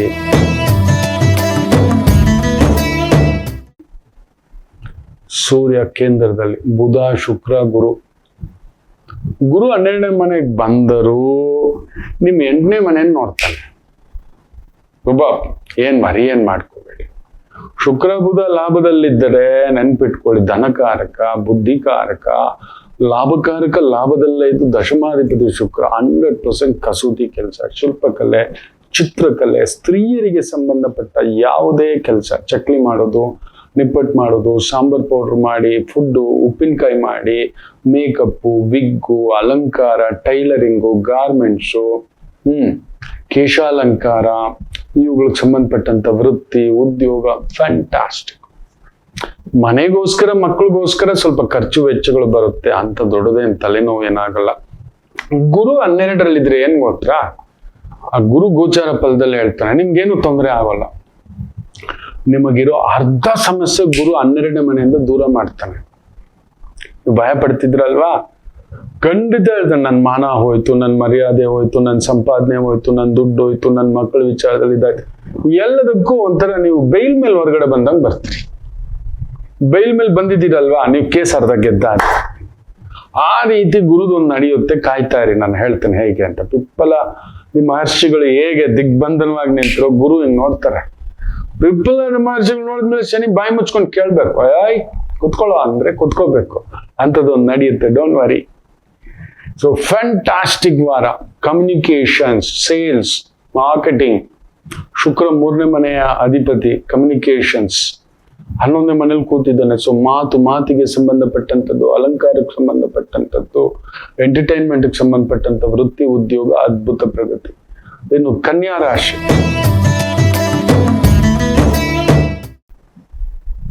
ರಾಶಿಯಾಧಿಪತಿ 10ನೇ ಮನೆ, ಭಾಗ್ಯಾಧಿಪತಿ 10ನೇ ಮನೆ, ಸಪ್ತಮಾಧಿಪತಿ 10ನೇ ಮನೆ. ಇನ್ನು 2 ದಿನದಲ್ಲಿ ಗುರು ಬೇರೆ 11ನೇ ಮನೆ. ಆ ಸಪ್ತಮದಲ್ಲಿ ಶನಿ ನಿಂತಿತ್ತಲ್ಲ, ಸೋಮನ ಬಾಧೆ, ಗಂಡ ಶನಿ ಅಂತ ಹೇಳ್ತಾರೆ. ಗುರು ದೃಷ್ಟಿ, ಕೌಂಟ್ ಯುವರ್ ಚಿಕನ್ಸ್. ಕನ್ಯಾ ರಾಶಿಗೆ ಬಂಪರ್ ಬೆಳೆ. Already it has started feeling it. ಆ ಖುಷಿ ನೋಡ್ತಿದ್ರಿ, ಆ ಸಂಭ್ರಮ ನೋಡ್ತಿದ್ರಿ, ಓಡಾಟ. ಖಂಡಿತ ಒಂದು ವಾಹನ ಯೋಗ, ಒಂದು ಮನೆ ಯೋಗ, ಒಂದು ಜಾಗ ಯೋಗ, ಬಂಗಾರ ಯೋಗ, ಮಿತ್ರರು, ಬಂಧುಗಳು. ಏನು ಟೆನ್ಷನ್ ಮಾಡ್ಕೋಬೇಡಿ. ತುಂಬಾ ಆಗಬಾರದ ಕೆಲಸಗಳೆಲ್ಲ ಆಗುತ್ತೆ. ಕುಜ ಶುಕ್ರನ್ ಸಾರದಲ್ಲಿ ಬದಲಾಗ್ಬಿಟ್ಟಿದ್ದಾನೆ ಅಷ್ಟಮದಲ್ಲಿ. ಖಂಡಿತ ಒಂದು ಭೂಮಿ ವಿಚಾರದಲ್ಲಿ ಒಂದು ದೊಡ್ಡ ಬೆಳೆ, ಒಂದು ಮಿನಿಮಮ್ 3 ಲಕ್ಷ 30 ಲಕ್ಷ 3 ಕೋಟಿದು ಒಂದು ನಡೆಯುತ್ತೆ. ಗೆಟ್ ರೆಡಿ ಸೋನ್. ಖಂಡಿತ ನಿಮ್ ಸಾಲ ಎಲ್ಲ ತೀರ್ಸ್ಕೊಳ್ಳೋಕ್ ಸಮಯ, ಗೌರವ ಪಡೆಯೋ ಸಮಯ, ಹೆಸರು ಬರೋ ಸಮಯ, ನಿಮ್ಗೊಂದು ಅಧಿಕಾರ ಬರೋ ಸಮಯ. ಇದೆಲ್ಲ ನೋಡ್ತೀರಿ. ಮಕ್ಕಳಿಲ್ಲದವರಿಗೆ ಮಕ್ಕಳ ಯೋಗ, ಮದುವೆ ಇಲ್ಲದವರಿಗೆ ಮದುವೆ ಯೋಗ, ಅಂತಾರಾಷ್ಟ್ರೀಯ ಟ್ರಾವೆಲ್ಸ್ ಎಲ್ಲ ಮಾಡುವಂಥದ್ದೆಲ್ಲ ಏನೇನೋ ನಡೆಯುತ್ತೆ ಕನ್ಯಾ ರಾಶಿಯವರಿಗೆ. ಒಂದು ವಜ್ರ ನಿಮ್ಮ ಮನೆಗೆ ಬರುತ್ತೆ, ಹಸು ನಿಮ್ಮ ಮನೆಗೆ ಬರುತ್ತೆ, ಹೆಣ್ಣು ನಿಮ್ಮ ಮನೆಗೆ ಬರುತ್ತೆ, ವಿವಾಹಗಳು ನಡೀತವೆ, ಮನೆ ಮುಂದ್ಗಡೆ ಚಪ್ರಗಳಾಗ್ತೀರಿ, ಮನೆಯಲ್ಲಿ ಕಲ್ಯಾಣೋತ್ಸವಗಳು ನಡೆಯುತ್ತೆ, ಪ್ರಸಾದಗಳು ನಡೆಯುತ್ತೆ, ಸತ್ಯನಾರಾಯಣ ವ್ರತ ಎಲ್ಲ ಮಾಡಿಸ್ತೀರಿ. ಈ ಥರದ್ದು ಏನೇನೋ ಇದೆ, ಅದ್ಭುತ. ಇನ್ನು ತುಲಾ ರಾಶಿ. ಭಾಗ್ಯದಲ್ಲಿ ಬುಧ ಶುಕ್ರ ರೀ, ಕುಜ ಶುಕ್ರನ್ ಸಾರಿಗೆ ಬಂದ್ಬಿಟ್ಟಾರಿ, ಸೂರ್ಯ ಮಲಗಿದಾನ್ರಿ, ಗುರು ಬೇರೆ ನಿಮ್ ಧನಸ್ಥಾನ ನೋಡ್ಲಿಕ್ಕೆ ಇನ್ನು 2 ದಿನದಲ್ಲಿ ಬರ್ತಾನ್ರಿ. ಧನಸ್ಥಾನಂ ಧನಂ ವೃದ್ಧಿ, ಷಷ್ಠಸ್ಥಾನಂ ಋಣಂ ವೃಣಂ, ಎರಡನ್ನೂ ತೊಲಗಿಸ್ಲಿಕ್ಕೆ ಬರ್ತಿದ್ದಾನೆ. ನಮ್ಗೆ ಗುರುಬಲ ಇಲ್ಲ ಅನ್ಕೋಬೇಡಿ. ಕುಟುಂಬ, ಮಕ್ಕಳು, ಮನೆ, ಆನಂದ. ನೋಡಿ, ಗುರು ಬದಲಾವಣೆಗೆ ಮೊದಲು ಶುಕ್ರ ಬುಧ, ಗುರು ಹಿಂಗ್ ಬರ್ತಿದ್ದಾನೆ ದಾರಿ ಬಿಡ್ರು ಅಂತ ಹೇಳ್ತಾನೆ. ಅಂತ ಭಾವದಲ್ಲಿ ಇದ್ದಾನೆ. ಸೊ ನಲಗ್ತಿದ್ರಲ್ವಾ, ಸೋ ಮೆನಿ ಥಿಂಗ್ಸ್. ಚೆನ್ನಾಗಿದೆ ಈ ವಾರ. ಏನು ಯೋಚನೆ ಮಾಡಬೇಡಿ. ವೃತ್ತಿಪರವಾಗಿ, ಉದ್ಯೋಗ ಪರವಾಗಿ, ಕೃಷಿಕರಾಗಿದ್ದೀರಾ, ಲೇವಾದೇವಿಲಿದ್ದೀರಾ, ಬಂಗಾರ, ಫೈನಾನ್ಸು, ಮಾರ್ಕೆಟಿಂಗು, ಸೇಲ್ಸು, ಸ್ತ್ರೀಯರಿಗೆ ಸಂಬಂಧಪಟ್ಟಂತ ಅಲಂಕಾರ, ಒಪ್ಪ, ಓರಣ, ಮೇಕಪ್, ಈವೆಂಟ್ ಮ್ಯಾನೇಜ್ಮೆಂಟ್, ಬ್ಯೂಟಿಫುಲ್. ವೃಶ್ಚಿಕ ರಾಶಿ. ವಿಪರೀತ ರಾಜಯೋಗ. ಅಷ್ಟಮಾಧಿಪತಿ, ಅಷ್ಟಮದಲ್ಲೇ ಸಪ್ತಮಾಧಿಪತಿ ಅಷ್ಟಮಕ್ಕೆ ಬಂದಿದ್ದಾನೆ, ತೊಂದರೆ ಕೊಡೋನು. So get ready. ಶನಿ ನಿಮಗಿಟ್ಟಿದ್ದ, ರಾಹುವನ್ನ ತಡೆದಿಟ್ಟಿದ್ರು ಕೂಡ ಗುರು ಮೂವ್ಮೆಂಟ್ ಆಗ್ತಿದೆ. ಪಂಚಮದ ಶನಿಯ ದೋಷವನ್ನ ಹೇಗೆ ದುರ್ಯೋಧನ ಸಿಕ್ಕಿದನೋ, ಹೇಗೆ ಭೀಷ್ಮರು ದ್ರೋಣಾಚಾರ್ಯರು ಸಿಕ್ಕಿದ್ರೋ, ಪರಶುರಾಮರಿಗೆ ಹೇಗೆ ಶಿವ ಸಿಕ್ಕಿದ್ರೋ, ಕರ್ಣನಿಗೆ ದುರ್ಯೋಧನ ಹೇಗೆ ಸಿಕ್ಕಿದನೋ, ಆ ರೀತಿ ನಿಮ್ಮ ಜೀವನದಲ್ಲಿ ಆ ಪಂಚಮ ಶನಿಯನ್ನ ಗುರು ಒದ್ದೋಡಿಸ್ತಾನೆ, ತಣ್ಣಗ್ ಮಾಡ್ತಾನೆ. ಸುಮ್ನಿರಪ್ಪ ನೀನು ಅಂತಾನೆ. ಸೊ ಅದಕ್ಕೆ ವಿಪರೀತ ರಾಜಯೋಗವಾಗಿ ಅಷ್ಟಮದಲ್ಲಿ ಬುಧ ಶುಕ್ರ ಸೇರಿದೆ ಅಂದ್ರೆ ಬರ್ದಿಟ್ಕೊಳ್ಳಿ. ದಗ ದಗ ದಗ ದಗ ಅಂತ ಹೇಳ್ಬಿಟ್ಟು ಕುಣಿತ. ಸಡನ್ ಆಗಿ ಯಾರೋ ಬರ್ತಾರೆ, ಯಾವುದೋ ಒಂದು ಗಿಫ್ಟ್ಗಳು ಬರುತ್ತೆ, ಲಾಟ್ರಿ ಹೊಡೆಯುತ್ತೆ, ಹಣಕಾಸು ಸಿಕ್ಕಾಬಟ್ಟೆ ಓಡಾಡ್ತಕ್ಕಂಥದ್ದು. ಶುಕ್ರ, ರಾಹು, ಬುಧ, ಗುರು ಮೂಲ ತ್ರಿಕೋಣಕ್ಕೆ ಬರ್ತಾರಲ್ಲ, ಅದು ಫ್ಯಾಂಟಾಸ್ಟಿಕ್. 4ನೇ ಮನೆಯಿಂದ 5ನೇ ಮನೆ. ಸೊ ಅಲ್ಲೊಂದು ಯಾವುದೋ ಒಂದು ಭೂಮಿ, ಮನೆ, ವಾಹನ ಸರ್ಪ್ರೈಸ್ ಆಗಿ ಒಂದು ಬರ್ತಕ್ಕಂಥದ್ದು ಆಗುತ್ತೆ. ವಜ್ರ ತಗೋತೀರಿ, ಬಟ್ಟೆ ತಗೋತೀರಿ, ಅಲಂಕಾರ ತಗೋತೀರಿ, ಚೆನ್ನಾಗಿದೆ, ದುಡ್ಡು ಕಾಸು ಓಡಾಡುತ್ತೆ, ಅಷ್ಟೇ ಸ್ವಲ್ಪ ಖರ್ಚಿರುತ್ತೆ. Wait for 2 days. ನಿಮ್ಮ ಮನೆಗೊಂದು ಪಾಪು ಬರಬೇಕು, ಹಸು ಬರಬೇಕು, ಮನೆ ಬರಬೇಕು, ಗಾಡಿ ಬರಬೇಕು, ಸೊಸೆ ಬರಬೇಕು, ಅಳಿಯ ಬರಬೇಕು, ಅಜ್ಜ ಬರಬೇಕು, ಗುರು ಬರಬೇಕು, ಈ ಥರದ್ದು ಏನೇನೋ ಇದೆ. ಆಗಲೇಬೇಕು. ಆ ಪುಣ್ಯಾತ್ಮ ಗುರು ಬರ್ತಾನೆ ಅಂದ್ರೆ ನೋಡಿದ್ದಕ್ಕೆಲ್ಲ ವೃದ್ಧಿ, ಅವನ್ ನೋಡಿದ್ದಕ್ಕೆಲ್ಲ ವೃದ್ಧಿ. ಗಂಗಾ ಸ್ನಾನ, ಪುಷ್ಕರ ಸ್ನಾನಗಳೆಲ್ಲ ಯೋಗವಿದೆ. ನವೆಂಬರ್ ನಂತರ ನಿಮಗೆ ಗೊತ್ತಿಲ್ಲ, so many beautiful things will happen. ಅಲ್ದಾಡ್ತಿದ್ರಿ, ಸುತ್ತಾಡ್ತಿದ್ರಿ, ಏನೋ ಎತ್ತ ಅಂತ. ಖಂಡಿತ ಈ ವಾರ ಅಂತದೊಂದು ಲಕ್ಷ್ಮಿ ಯೋಗವನ್ನ ನೋಡ್ತೀರಿ. ಕಮ್ಯುನಿಕೇಶನ್, ಸೇಲ್ಸ್, ಒಂದು ಅಂಗಡಿ ಇಟ್ಕೊಂಡಿದ್ದೀರಾ, ಕಸ್ಟಮರ್ ಸರ್ವಿಸ್ ಅಲ್ಲಿ ಇದ್ದೀರಾ, ಸೇಲ್ಸ್ ಅಲ್ಲಿ ಇದ್ದೀರಾ, ಮಾರ್ಕೆಟಿಂಗ್ ಅಲ್ಲಿ ಇದ್ದೀರಾ, ಫೈನಾನ್ಸ್ ಕೊಡ್ಸೋದು, ಬಡ್ಡಿ ಕೊಡ್ಸೋದು, ಜಾಗಗಳು ಕೊಡ್ಸೋದು, ಬಂಗಾರ ಕೊಡ್ಸೋದು, ಮನೆ ಕೊಡ್ಸೋದು, ಗಾಡಿಗಳು ಕೊಡ್ಸೋದು, ಇಂಥ ಒಂದು ವೃತ್ತಿ, ಉದ್ಯೋಗ, ಓಡಾಟ, ಸುತ್ತಾಟ ಬ್ಯೂಟಿಫುಲ್. ಇನ್ನು ವಿಶೇಷವಾಗಿ ಧನುಸು ರಾಶಿ. ಸೂರ್ಯ 6ನೇ ಮನೆ, ಕುಜ ಶುಕ್ರನ್ ಸಾರ, ಶುಕ್ರ 7ನೇ ಮನೆ, ಬುಧ 7ನೇ ಮನೆ, ಕೇಂದ್ರಾಧಿಪತಿ ಕೇಂದ್ರ ಸ್ಥಾನದಲ್ಲಿದ್ದು ಅಲ್ಲಿಂದ ನೇರವಾಗಿ ಶನಿ ದೃಷ್ಟಿ ನಿಮ್ಮ ಮನೆಗೆ ಕನ್ಫರ್ಮ್. ಹೇಗೆ ಗೊತ್ತಾ? ನಿಮ್ಮಿಂದ ತುಂಬಾ ಮನೆಯಲ್ಲಿರೋ ಅಕ್ಕ, ತಂಗಿ, ಅತ್ತಿಗೆ, ನಾದಿನಿ, you will be surrounded by females, fragrance, happiness. ಒಂದು ರೀತಿ ಪುರೋಹಿತರ ತರ ನೀವು ಪೂಜೆ ಮಾಡಿಸೋದು, ಯಜ್ಞ ಮಾಡಿಸೋದು, ಯಾಗ ಮಾಡಿಸೋದು, ಮದುವೆಗಳು ಮಾಡಿಸೋದು, ಸಂಬಂಧಗಳು ನೋಡ್ಸ್ಕೊಡೋದು, ಈವೆಂಟ್ಸ್ ಮ್ಯಾನೇಜ್ ಮಾಡೋದು, ವೆಡ್ಡಿಂಗ್ ಮಾಡಿಸ್ಕೊಡೋದು, ಪ್ರೀ ವೆಡ್ಡಿಂಗ್ ಮೇಂಟೆನೆನ್ಸ್ ಮಾಡೋದು, ಇಂಥ ಒಂದು ವೃತ್ತಿ, ಉದ್ಯೋಗ ಅತ್ಯದ್ಭುತ. ಗುರುಜಿ, ಗುರು ಅಷ್ಟಮಕ್ಕೆ ಹೋಗುತ್ತೆ ಗುರುಗಳೇ, ಅರ್ಧ ಅಷ್ಟಮ ಶನಿ ಬೇರೆ ಗುರುಗಳೇ. ಚೆಕ್ಮೇಟ್ ಅಲ್ಲೇ ಇಡೋದು. ನಿಮ್ಮ ವ್ಯಯ, ನಿಮ್ಮ ಧನ, ನಿಮ್ಮ ಸುಖ ಗುರುದೃಷ್ಟಿ ಬರುತ್ತೆ. ಅದೇನು ಅಂತ ಹೇಳ್ತಾನೆ. ನಿಮ್ಮ ಅರ್ಧ ಅಷ್ಟಮ ಶನಿಯನ್ನ ಜೈಲಿನಿಂದ ಹೊರಗಡೆ ಬರ್ತೀರಿ ನೀವು. ಬರ್ದಿಟ್ಕೊಳ್ಳಿ. ಧನುಸು ರಾಶಿಯವರು ಯಾರಾದ್ರೂ ಜೈಲಲ್ಲಿ ಇದ್ರೆ, ಕೋರ್ಟ್ ಸಮಸ್ಯೆ ಇದ್ರೆ, ನಿಮ್ಗೆ ಮಿನಿಮಮ್ ಬೈಲ್ ಬರ್ತಕ್ಕಂಥದ್ದಾಗುತ್ತೆ. 100%. ಆ ಅವಮಾನದಿಂದ ಅರ್ಧ ಹೊರಗಡೆ ಬರ್ತೀರಿ, ಸಾಲದಿಂದ ಅರ್ಧ ಹೊರಗಡೆ ಇದೆ. ಕೆಲವೊಂದಿದೆ, ಕೆಟ್ಟದ್ದೇ ಆಗ್ಬೇಕು ಅಂತಲ್ಲ. ಡಾಕ್ಟರ್ ನಮ್ಮನ್ನ ರೆಸ್ಟ್ ಅಲ್ಲಿ ಇರ್ರಿ, ಗಂಜಿ ತಿನ್ರಿ ಅಂದ್ರೆ ರಿಕವರಿ ಮಾಡೋದು. ಅಯ್ಯೋಜು ಡಾಕ್ಟರ್ ಎಲ್ಲೂ ಓಡ್ಬೇಡಿ ಅಂದ್ರೆ ಹೋಗಿ ಓಡ್ಬಿಟ್ಟು ತಿಂದುಬಿಟ್ಟು ಅಜೀರ್ಣ ಮಾಡ್ಕೊಂಡು ಇನ್ನೊಂದಾಗ್ಬಿಟ್ಟು ಇನ್ನೊಂದಷ್ಟು ಕುಯಿಸ್ಕೊಂಡು ಬರ್ಬೇಕಷ್ಟೆ. ಆ ರೀತಿ ಏನು ತೊಂದರೆ ಇಲ್ಲ. ಫ್ಯಾಂಟಾಸ್ಟಿಕ್. ಸೇಲ್ಸು, ಹೂವು, ಹಣ್ಣು, ಹಂಪಲು, decoration, interior, makeup, beauty parlour, service oriented, ಈ ಒಂದು ಮೇಕಪ್ ಮಾಡಿಸೋದು, ಮೇಕಪ್ ಸರ್ಜರಿಗಳು, ಕಾಸ್ಮೆಟಿಕ್ ಸರ್ಜರಿ ಮಾಡಿಸ್ತಕ್ಕಂಥದ್ದು, ಡೆಂಟಿಸ್ಟ್ಗಳು, ಟ್ಯಾಟೂ ಹಾಕುವಂಥವ್ರು, ಅಭ್ಯಂಗ ಸ್ನಾನ, natural therapy, nutritional specialist, Ayurveda specialist. Fantastic. ಮಕರ ರಾಶಿ.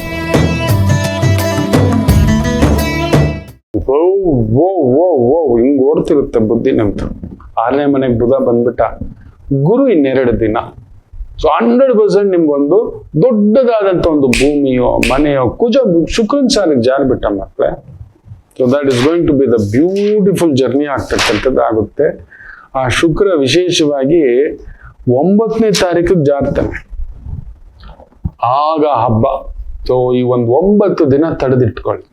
ಅನಗತ್ಯ ಖರ್ಚುಗಳು ಸ್ವಲ್ಪ ಮಾಡ್ಕೊಬಿಡ್ತೀವಿ. ಮನೇಲಿ ಸ್ವಲ್ಪ ಕಾಸ್ಟ್ಲಿ ವಸ್ತುಗಳಿದ್ರೆ, ಯಾರೋ ಮೊನ್ನೆ ಬಂಗಾರ ಮುಟ್ಟಲ್ವಂತೆ, ವಜ್ರ ಮುಟ್ಟಲ್ವಂತೆ, ವೈಡೂರ್ಯ ಮುಟ್ಟಲ್ವಂತೆ, ಬೆಳ್ಳಿ ಕಳ್ರಂತೆ. ಹುಷಾರಾಗ್ಬಿಟ್ಟವ್ರ ಅವರು. ಬಂಗಾರ ಸಿಗಾಕೊಬಿಡುತ್ತೆ. ಒಬ್ಬೊಬ್ಬರ ಮನೇಲೂ 10 kg 20 kg ಬೆಳ್ಳಿ ಇಟ್ಕೊಂಡಿದಾರಪ್ಪ. ನಾನೊಂದು 30-35 ವರ್ಷದಿಂದ ಇದ್ದೇನೆ. ನಮ್ಮ ಮನೆಯೆಲ್ಲ ಹುಡುಕಿದ್ರು, ಸತ್ಯ ಹೇಳ್ತಾರೆ 1 kg ಬೆಳ್ಳಿ ಇಲ್ಲ. ಎಲ್ಲಾದ್ರೂ ಬಚ್ಚಿಟ್ಟು 1 ಲೋಟ ಇಟ್ಟಿದ್ರೆ ಹೆಚ್ಚೇನೋ ನನ್ನ ತಾಯಿ ಜೀವ. ದೇವ್ರ ಪೂಜೆಗೆ ಅಂತ ಒಂದು ಪೀಠ, ಅಲಂಕಾರ, ದೀಪ ಅದು ಅಂತ ಇದೆಯೇ ವಿನಃ ಖಂಡಿತ ಇಲ್ಲ. ಇವಾಗ ಬೆಳ್ಳಿಗೆ ಕೆಲವೊಂದು ಲೆಕ್ಕಗಳಿದೆ. ಬೆಳ್ಳಿ ಎಷ್ಟು ಬೇಕಾದ್ರೂ ತಗೋಬಹುದು. ನಿಮ್ಗೆ ಗೊತ್ತಿದ್ಯಾ? ಬಂಗಾರ ತಗೊಂಡ್ರೆ ನೀವು IT ರ್ಯಾಡರ್ಗೆ ಬಂದ್ಬಿಡ್ತೀರಿ. ಬೆಳ್ಳಿ ತಗೊಂಡ್ರೆ ಆಗಲ್ಲ. ತುಂಬಾ ಶ್ರೀಮಂತರು ಮನೆಯೆಲ್ಲ ಬೆಳ್ಳಿ ಮಯ ಮಾಡಿಟ್ಟಿರ್ತಾರೆ. ನೀವು ಒಬ್ರು ದೊಡ್ಡ ಗುರುಗಳು ಅವ್ರ ಮನೆಗೆ ರೈಡ್ಗೆ ಹೋಗಿದ್ದಾರೆ. ಒಂದು 300 kg ಬೆಳ್ಳಿ ಇದೆ ಸ್ವಾಮಿ. 300 kg ಮಿನಿಮಮ್. ಅವ್ರು ಬಾಗ್ಲು ಹೊಡೆದು ಹೋಗೋ ಅಷ್ಟರಲ್ಲಿ 8 hour ಆಗಿದೆ. ಈ ಎಲ್ಲೆಲ್ಲಿ ಏನೇನು ಬಚ್ಚಿಟ್ನೋ ಆ ಪುಣ್ಯಾತ್ಮ. ದೊಡ್ಡ ಗುರುಗಳು, ದೊಡ್ಡ ವ್ಯವಸ್ಥೆಗಳು, ದೊಡ್ಡ ಹೆಸರುಗಳು. 300 kg ಬೆಳ್ಳಿ, ತುಂಬಾ ಎಲ್ಲರ ಮನೆಯಲ್ಲೂ ಬೆಳ್ಳಿ. ನೀವು ಬೆಳ್ಳಿ ತೆಗೆದುಕೊಂಡರೆ you will not come under the IT clutches. ಬಂಗಾರ ನೀವೀಗ ನೀವು 100 ಗ್ರಾಮ್ ತಗೊಳ್ಳಿ, ಹೈ ಅಲರ್ಟ್ ಆಗಿ ಹಿಂಗ್ ನೋಡ್ತಾ ಇರ್ತಾರೆ. This is the truth. ಅದಕ್ಕೆ ಲೆಕ್ಕ ಕೊಡ್ಬೇಕು, ಬೆಳ್ಳಿಗೆ ಲೆಕ್ಕ ಇಲ್ಲ. ಸೊ ಆ ರೀತಿ. ಸೊ ಅದರಿಂದ ಸ್ವಲ್ಪ ಬಂಗಾರ, ಸ್ವಲ್ಪ ಇನ್ಶೂರೆನ್ಸ್ ಸ್ವಲ್ಪ ಮಾಡಿಸ್ಕೊಳ್ಳಿ. ನೀವು ಸ್ವಲ್ಪ ಇನ್ವೆಸ್ಟ್ಮೆಂಟ್ ಚೆನ್ನಾಗಿ ಬರುತ್ತೆ, ಹೆಸರು ಬರುತ್ತೆ. ಇವರ ಒಳ್ಳೆ ದುಡ್ಡು ಕಾಸು ಓಡಾಡ್ತಕ್ಕಂಥದ್ದು. ಸುಮ್ಮನೆ ಸುತ್ತಾಡಿ ಸ್ವಲ್ಪ ಆರೋಗ್ಯ ಸ್ಟ್ರೆಸ್ ಮಾಡ್ಕೋತೀರಾ. ಸ್ವಲ್ಪ ಕಲಾ ಮಾಧ್ಯಮದಲ್ಲಿರ್ತಕ್ಕಂಥವ್ರು ಸ್ವಲ್ಪ ಜಾಗ್ರತೆ. ಕೆಟ್ಟ ಹೆಸರು, ಅವನು ಯಾರೋ ನೋಡಿ, ನಮ್ಮ ತಾಯಿ ಚಾಮುಂಡೇಶ್ವರಿಯನ್ನು ಅವಮಾನ ಮಾಡ್ದಲ್ವ. ತಾಯಿ ಚಾಮುಂಡೇಶ್ವರಿ ಎಲ್ಲ ದೇವಿಯನ್ನೇ ಅವಮಾನ ಮಾಡ್ದ. ನಮ್ಮೂರ್ ದೇವಿ ರೀ, ಮೂರ್ಖ. ಅವನು ಮದುವೆ ಆಗಿರೋ ಹೆಂಡತಿ ಯಾರೋ ನಮ್ಮೂರ್ನವಳೆ. ಅವನೇ ದುರಂಧರ್ ಹೀರೋ ನೋಡಿ. ತಗೊಬಂದು ಎಲ್ಲಿ ನಿಲ್ಸಿಟ್ಟಿದೆ, ನಮ್ಮಮ್ಮ ಹತ್ರ ಬಂದ್ಬಿಟ್ಟು ಕ್ಷಮಾಪಣೆ ಆಗ್ತಾನೆ. ಯಾಕೆ ಹೇಳಿ, ಇಡೀ ಫಿಲಮ್ನ ಎಲ್ಲ ಕಾರ್ಮಿಕರ ಒಕ್ಕೂಟ ಬಹಿಷ್ಕಾರ ಒಪ್ಕೊಂಡಿದೊಂದು ಅಲ್ಲ. ಅದಕ್ಕೆ ಹೇಳ್ತಿರ್ತಾನೆ, every action got its own reaction.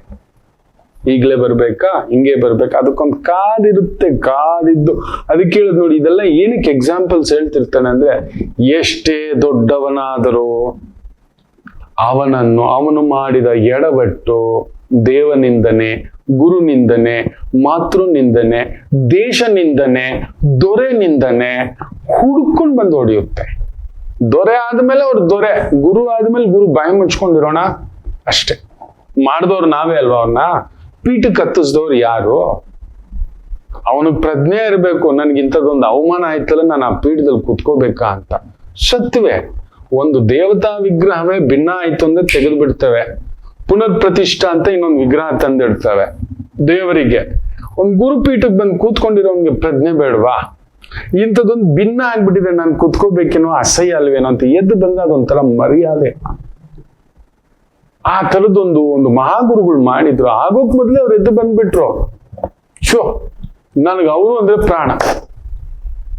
Kukke ಸುಬ್ರಹ್ಮಣ್ಯಕ್ಕೆ ಸಂಬಂಧಪಟ್ಟಂತ ಒಂದು ಮಹಾಗುರುಗಳು ಎಲ್ಲ ಹೇಳ್ಕೊಳಕ್ಕೆ ಗರ್ವ ಇದಾರೆ ನೋಡಿ. ನಮ್ಮ ಕನ್ನಡ ನಾಡಿನಲ್ಲಿ ಇಂಥ ಧರ್ಮಾತ್ಮರು ಇದ್ದಾರೆ. ಅದಕ್ಕೆ ಕಾಲಕ್ಕೆ ಮಳೆ ಬೆಳೆ ಆ ಸುಬ್ರಹ್ಮಣ್ಯರ ಅನುಗ್ರಹ. ಇದರ ಕೆಲವು ಪಾಖಂಡಿಗಳು ಭಿನ್ನ ಆಗಿದ್ರು ಏನೋಗಿದ್ರು ಅಲ್ಲಿ ಕುತ್ಕೊಂಡಿರ್ತಾರೆ. ಕಲಿ ಪ್ರಭಾವ. ಅದರಿಂದ ಸ್ವಲ್ಪ ಜಾಗ್ರತೆ. ಮಕರ ರಾಶಿ ಅದೊಂದು ನೋಡ್ಕೊಂಡು, ಮಿಕ್ಕಂತ ಏನು ತೊಂದರೆ ಏನಿಲ್ಲ. ಊಟ ಉಪಚಾರ ವ್ಯವಸ್ಥೆ ಫ್ಯಾಂಟಾಸ್ಟಿಕ್. ಅಕ್ಕ ತಂಗಿರ್ಗೆ ಮಧುರವಾಗಿರಿ. ಅವ್ರ ಜೊತೆ ಒಂದು ಸ್ವಲ್ಪ 3rd in the 3rd, 4th in the 5th in the 6th ಮಕ್ಕಳ ವಿಚಾರ, ಹೆಣ್ಮಕ್ಳ ವಿಚಾರ, ಪತ್ನಿಯ ಅಕ್ಕ ತಂಗಿ, ಗಂಡನ ಅಕ್ಕ ತಂಗಿ, ಅಲ್ಲಿ ಏನೋ ಒಂದು ಸಣ್ಣ ಅಸಮಾಧಾನ. ನಿಂತುಕೊಳ್ಳಿ. ನಾವು ನಿಂತ್ಕೊಳ್ಳೋದೇ ಬರಲ್ಲಪ್ಪ ಈ ಕಾಲಕ್ಕೆ, ನಿಂತುಕೊಳ್ಳಲು ಬರುವುದಿಲ್ಲ. ಇದು ಆಗ್ತದೆ. ಇನ್ನು ವಿಶೇಷವಾಗಿ ಕುಂಭರಾಶಿ. ವಾವ್, ಪಂಚಮದಲ್ಲಿ ಗುರು ಬುಧ ಶುಕ್ರ. ಏನೇನ್ ಮಾಡ್ಬೇಕು, ವೃತ್ತಿ ಉದ್ಯೋಗ ವ್ಯವಹಾರ, ಓಡೋದು ನೋಡೋದು ನಿಲ್ಲೋದೆಲ್ಲ ಮಾಡಿ ಭಯ ಬಿಡಿ. ಗುರು 6ನೇ ಬಂದ್ಬಿಟ್ಟ. ಗುರುಗಳ ಹೋಯ್ತು. ಗುರುಗಳ ನಿಮ್ಮ ಧರ್ಮಸ್ಥಾನ ನೋಡ್ತಿದ್ದಾನೆ. ನಂಬ್ತೀರಾ? ನಿಮ್ಮ ಕರ್ಮಸ್ಥಾನ ನೋಡುತ್ತಿದ್ದಾನೆ. ಇಷ್ಟು ದಿನ ಧರ್ಮಸ್ಥಾನ ನೋಡ್ತಿದ್ದೆ, ಈಗ ಕರ್ಮಸ್ಥಾನ ಹಾಗೂ ನಿಮ್ಮ ಧನಸ್ಥಾನ, ಕುಟುಂಬ ಸ್ಥಾನ, ನಿಮ್ಮ ತಂದೆಯ ಸಂಪಾದನೆಯ ಸ್ಥಾನ. ಬ್ಯೂಟಿಫುಲ್. ವ್ಯಯಸ್ಥಾನ ಗುರು ಅದನ್ನ ಹೇಳ್ತಾನೆ, ನಿಮಗೆ ಈ ವರ್ಷ ಒಂದು 30% or 300% ಹೈಕೋ. ಸುಮ್ಮನೆ ಒಂದು ಜಲಕ್ ಕೊಟ್ಟಿದ್ದಾನೆ ಗುರುವಿಂದು. ಅದರಲ್ಲೂ ಗುರು ಜೂನ್ 18ರಿಂದ ಆಗಸ್ಟ್ 18, 60 ದಿನ ಇದೆಯಲ್ಲ ಗುರು ಪುಷ್ಯಾಮೃತ ಯೋಗದಲ್ಲಿ. ಗುರು ಶನಿ ಸಾರದಲ್ಲಿ ಬಂದಾಗ ನೋಡುವ ಸಾಡೆ ಸಾತಿಯ ಶನಿಯ ಮೇಲೆ ಸರ್ವಂತ ದೃಷ್ಟಿ. ತಣ್ಣಗ್ ಮಲಗ್ಬಿಡ್ತಾನೆ ಶನಿ. ಏನಾದ್ರೂ ಮಾಡ್ಕೋ ಹೋಗಪ್ಪ, ಏನೋ ಓಡ್ತಿದ್ದೀಯಾ, ಕಟ್ಟ ಕಡೆ ಕಾಲ, ಏನೋ ದುಡ್ಕೋ ಹೋಗು, ಒಂದಷ್ಟೆತ್ತಿಟ್ಕೊ ಅನ್ನತಕ್ಕಂಥದ್ದು ಒಂದು ದಿಢೀರ್ ಲಾಭಗಳು ಈ ವಾರವೇ ನೋಡ್ತೀರಿ ನೀವು. You will see the name, fame ಹುಡುಕಿ ಬರುತ್ತೆ. ಅಧಿಕಾರ, ರಾಜಕೀಯ, ಗೌರವ, ತುಂಬಾ ದೊಡ್ಡ ದೊಡ್ಡ ವ್ಯಕ್ತಿಗಳು.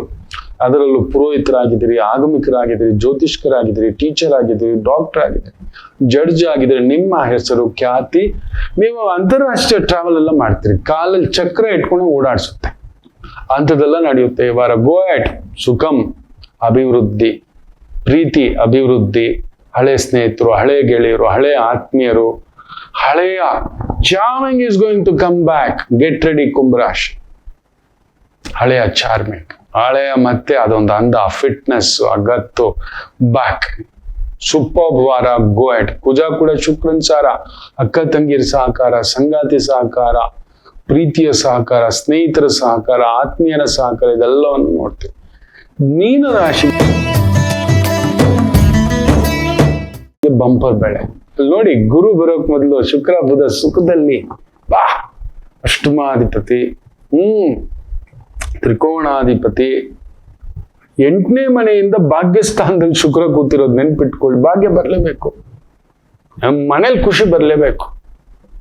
ದೊಡ್ಡ ಕಾರು, ದೊಡ್ಡ ಮನೆ, ದೊಡ್ಡ ವಜ್ರದ ಸೆಟ್ ತಕ್ಕೊಳ್ಳೋ ಯೋಗ ಮೀನರಾಶಿಯವರಿಗೆ. ಗುರು 5ನೇ ಮನೆಗೆ ಬರೋಕ್ ಮೊದ್ಲೇ ಶುಕ್ರ ಬುಧ ಸೆಟ್ಲ್ ಆಗ್ಬಿಟ್ಟಿದ್ದಾರೆ ನೋಡಿ. 9ನೇ ತಾರೀಕಿಗೆ ಶುಕ್ರ ಬೇರೆ, ಆ ಲಕ್ಷ್ಮಿ ಕಡಗರಾಶಿಗೆ ಗುರು ಜೊತೆನಲ್ಲಿ ಬಂದು ನಿಂತ್ಕೊಳ್ತಕ್ಕಂಥದ್ದು ಏನಿಲ್ಲ ಅಂತ ಹೇಳಿ ಕುಜ ಶುಕ್ರನ್ ಸಾರ ಜಾರಬಿಟ್ಟ.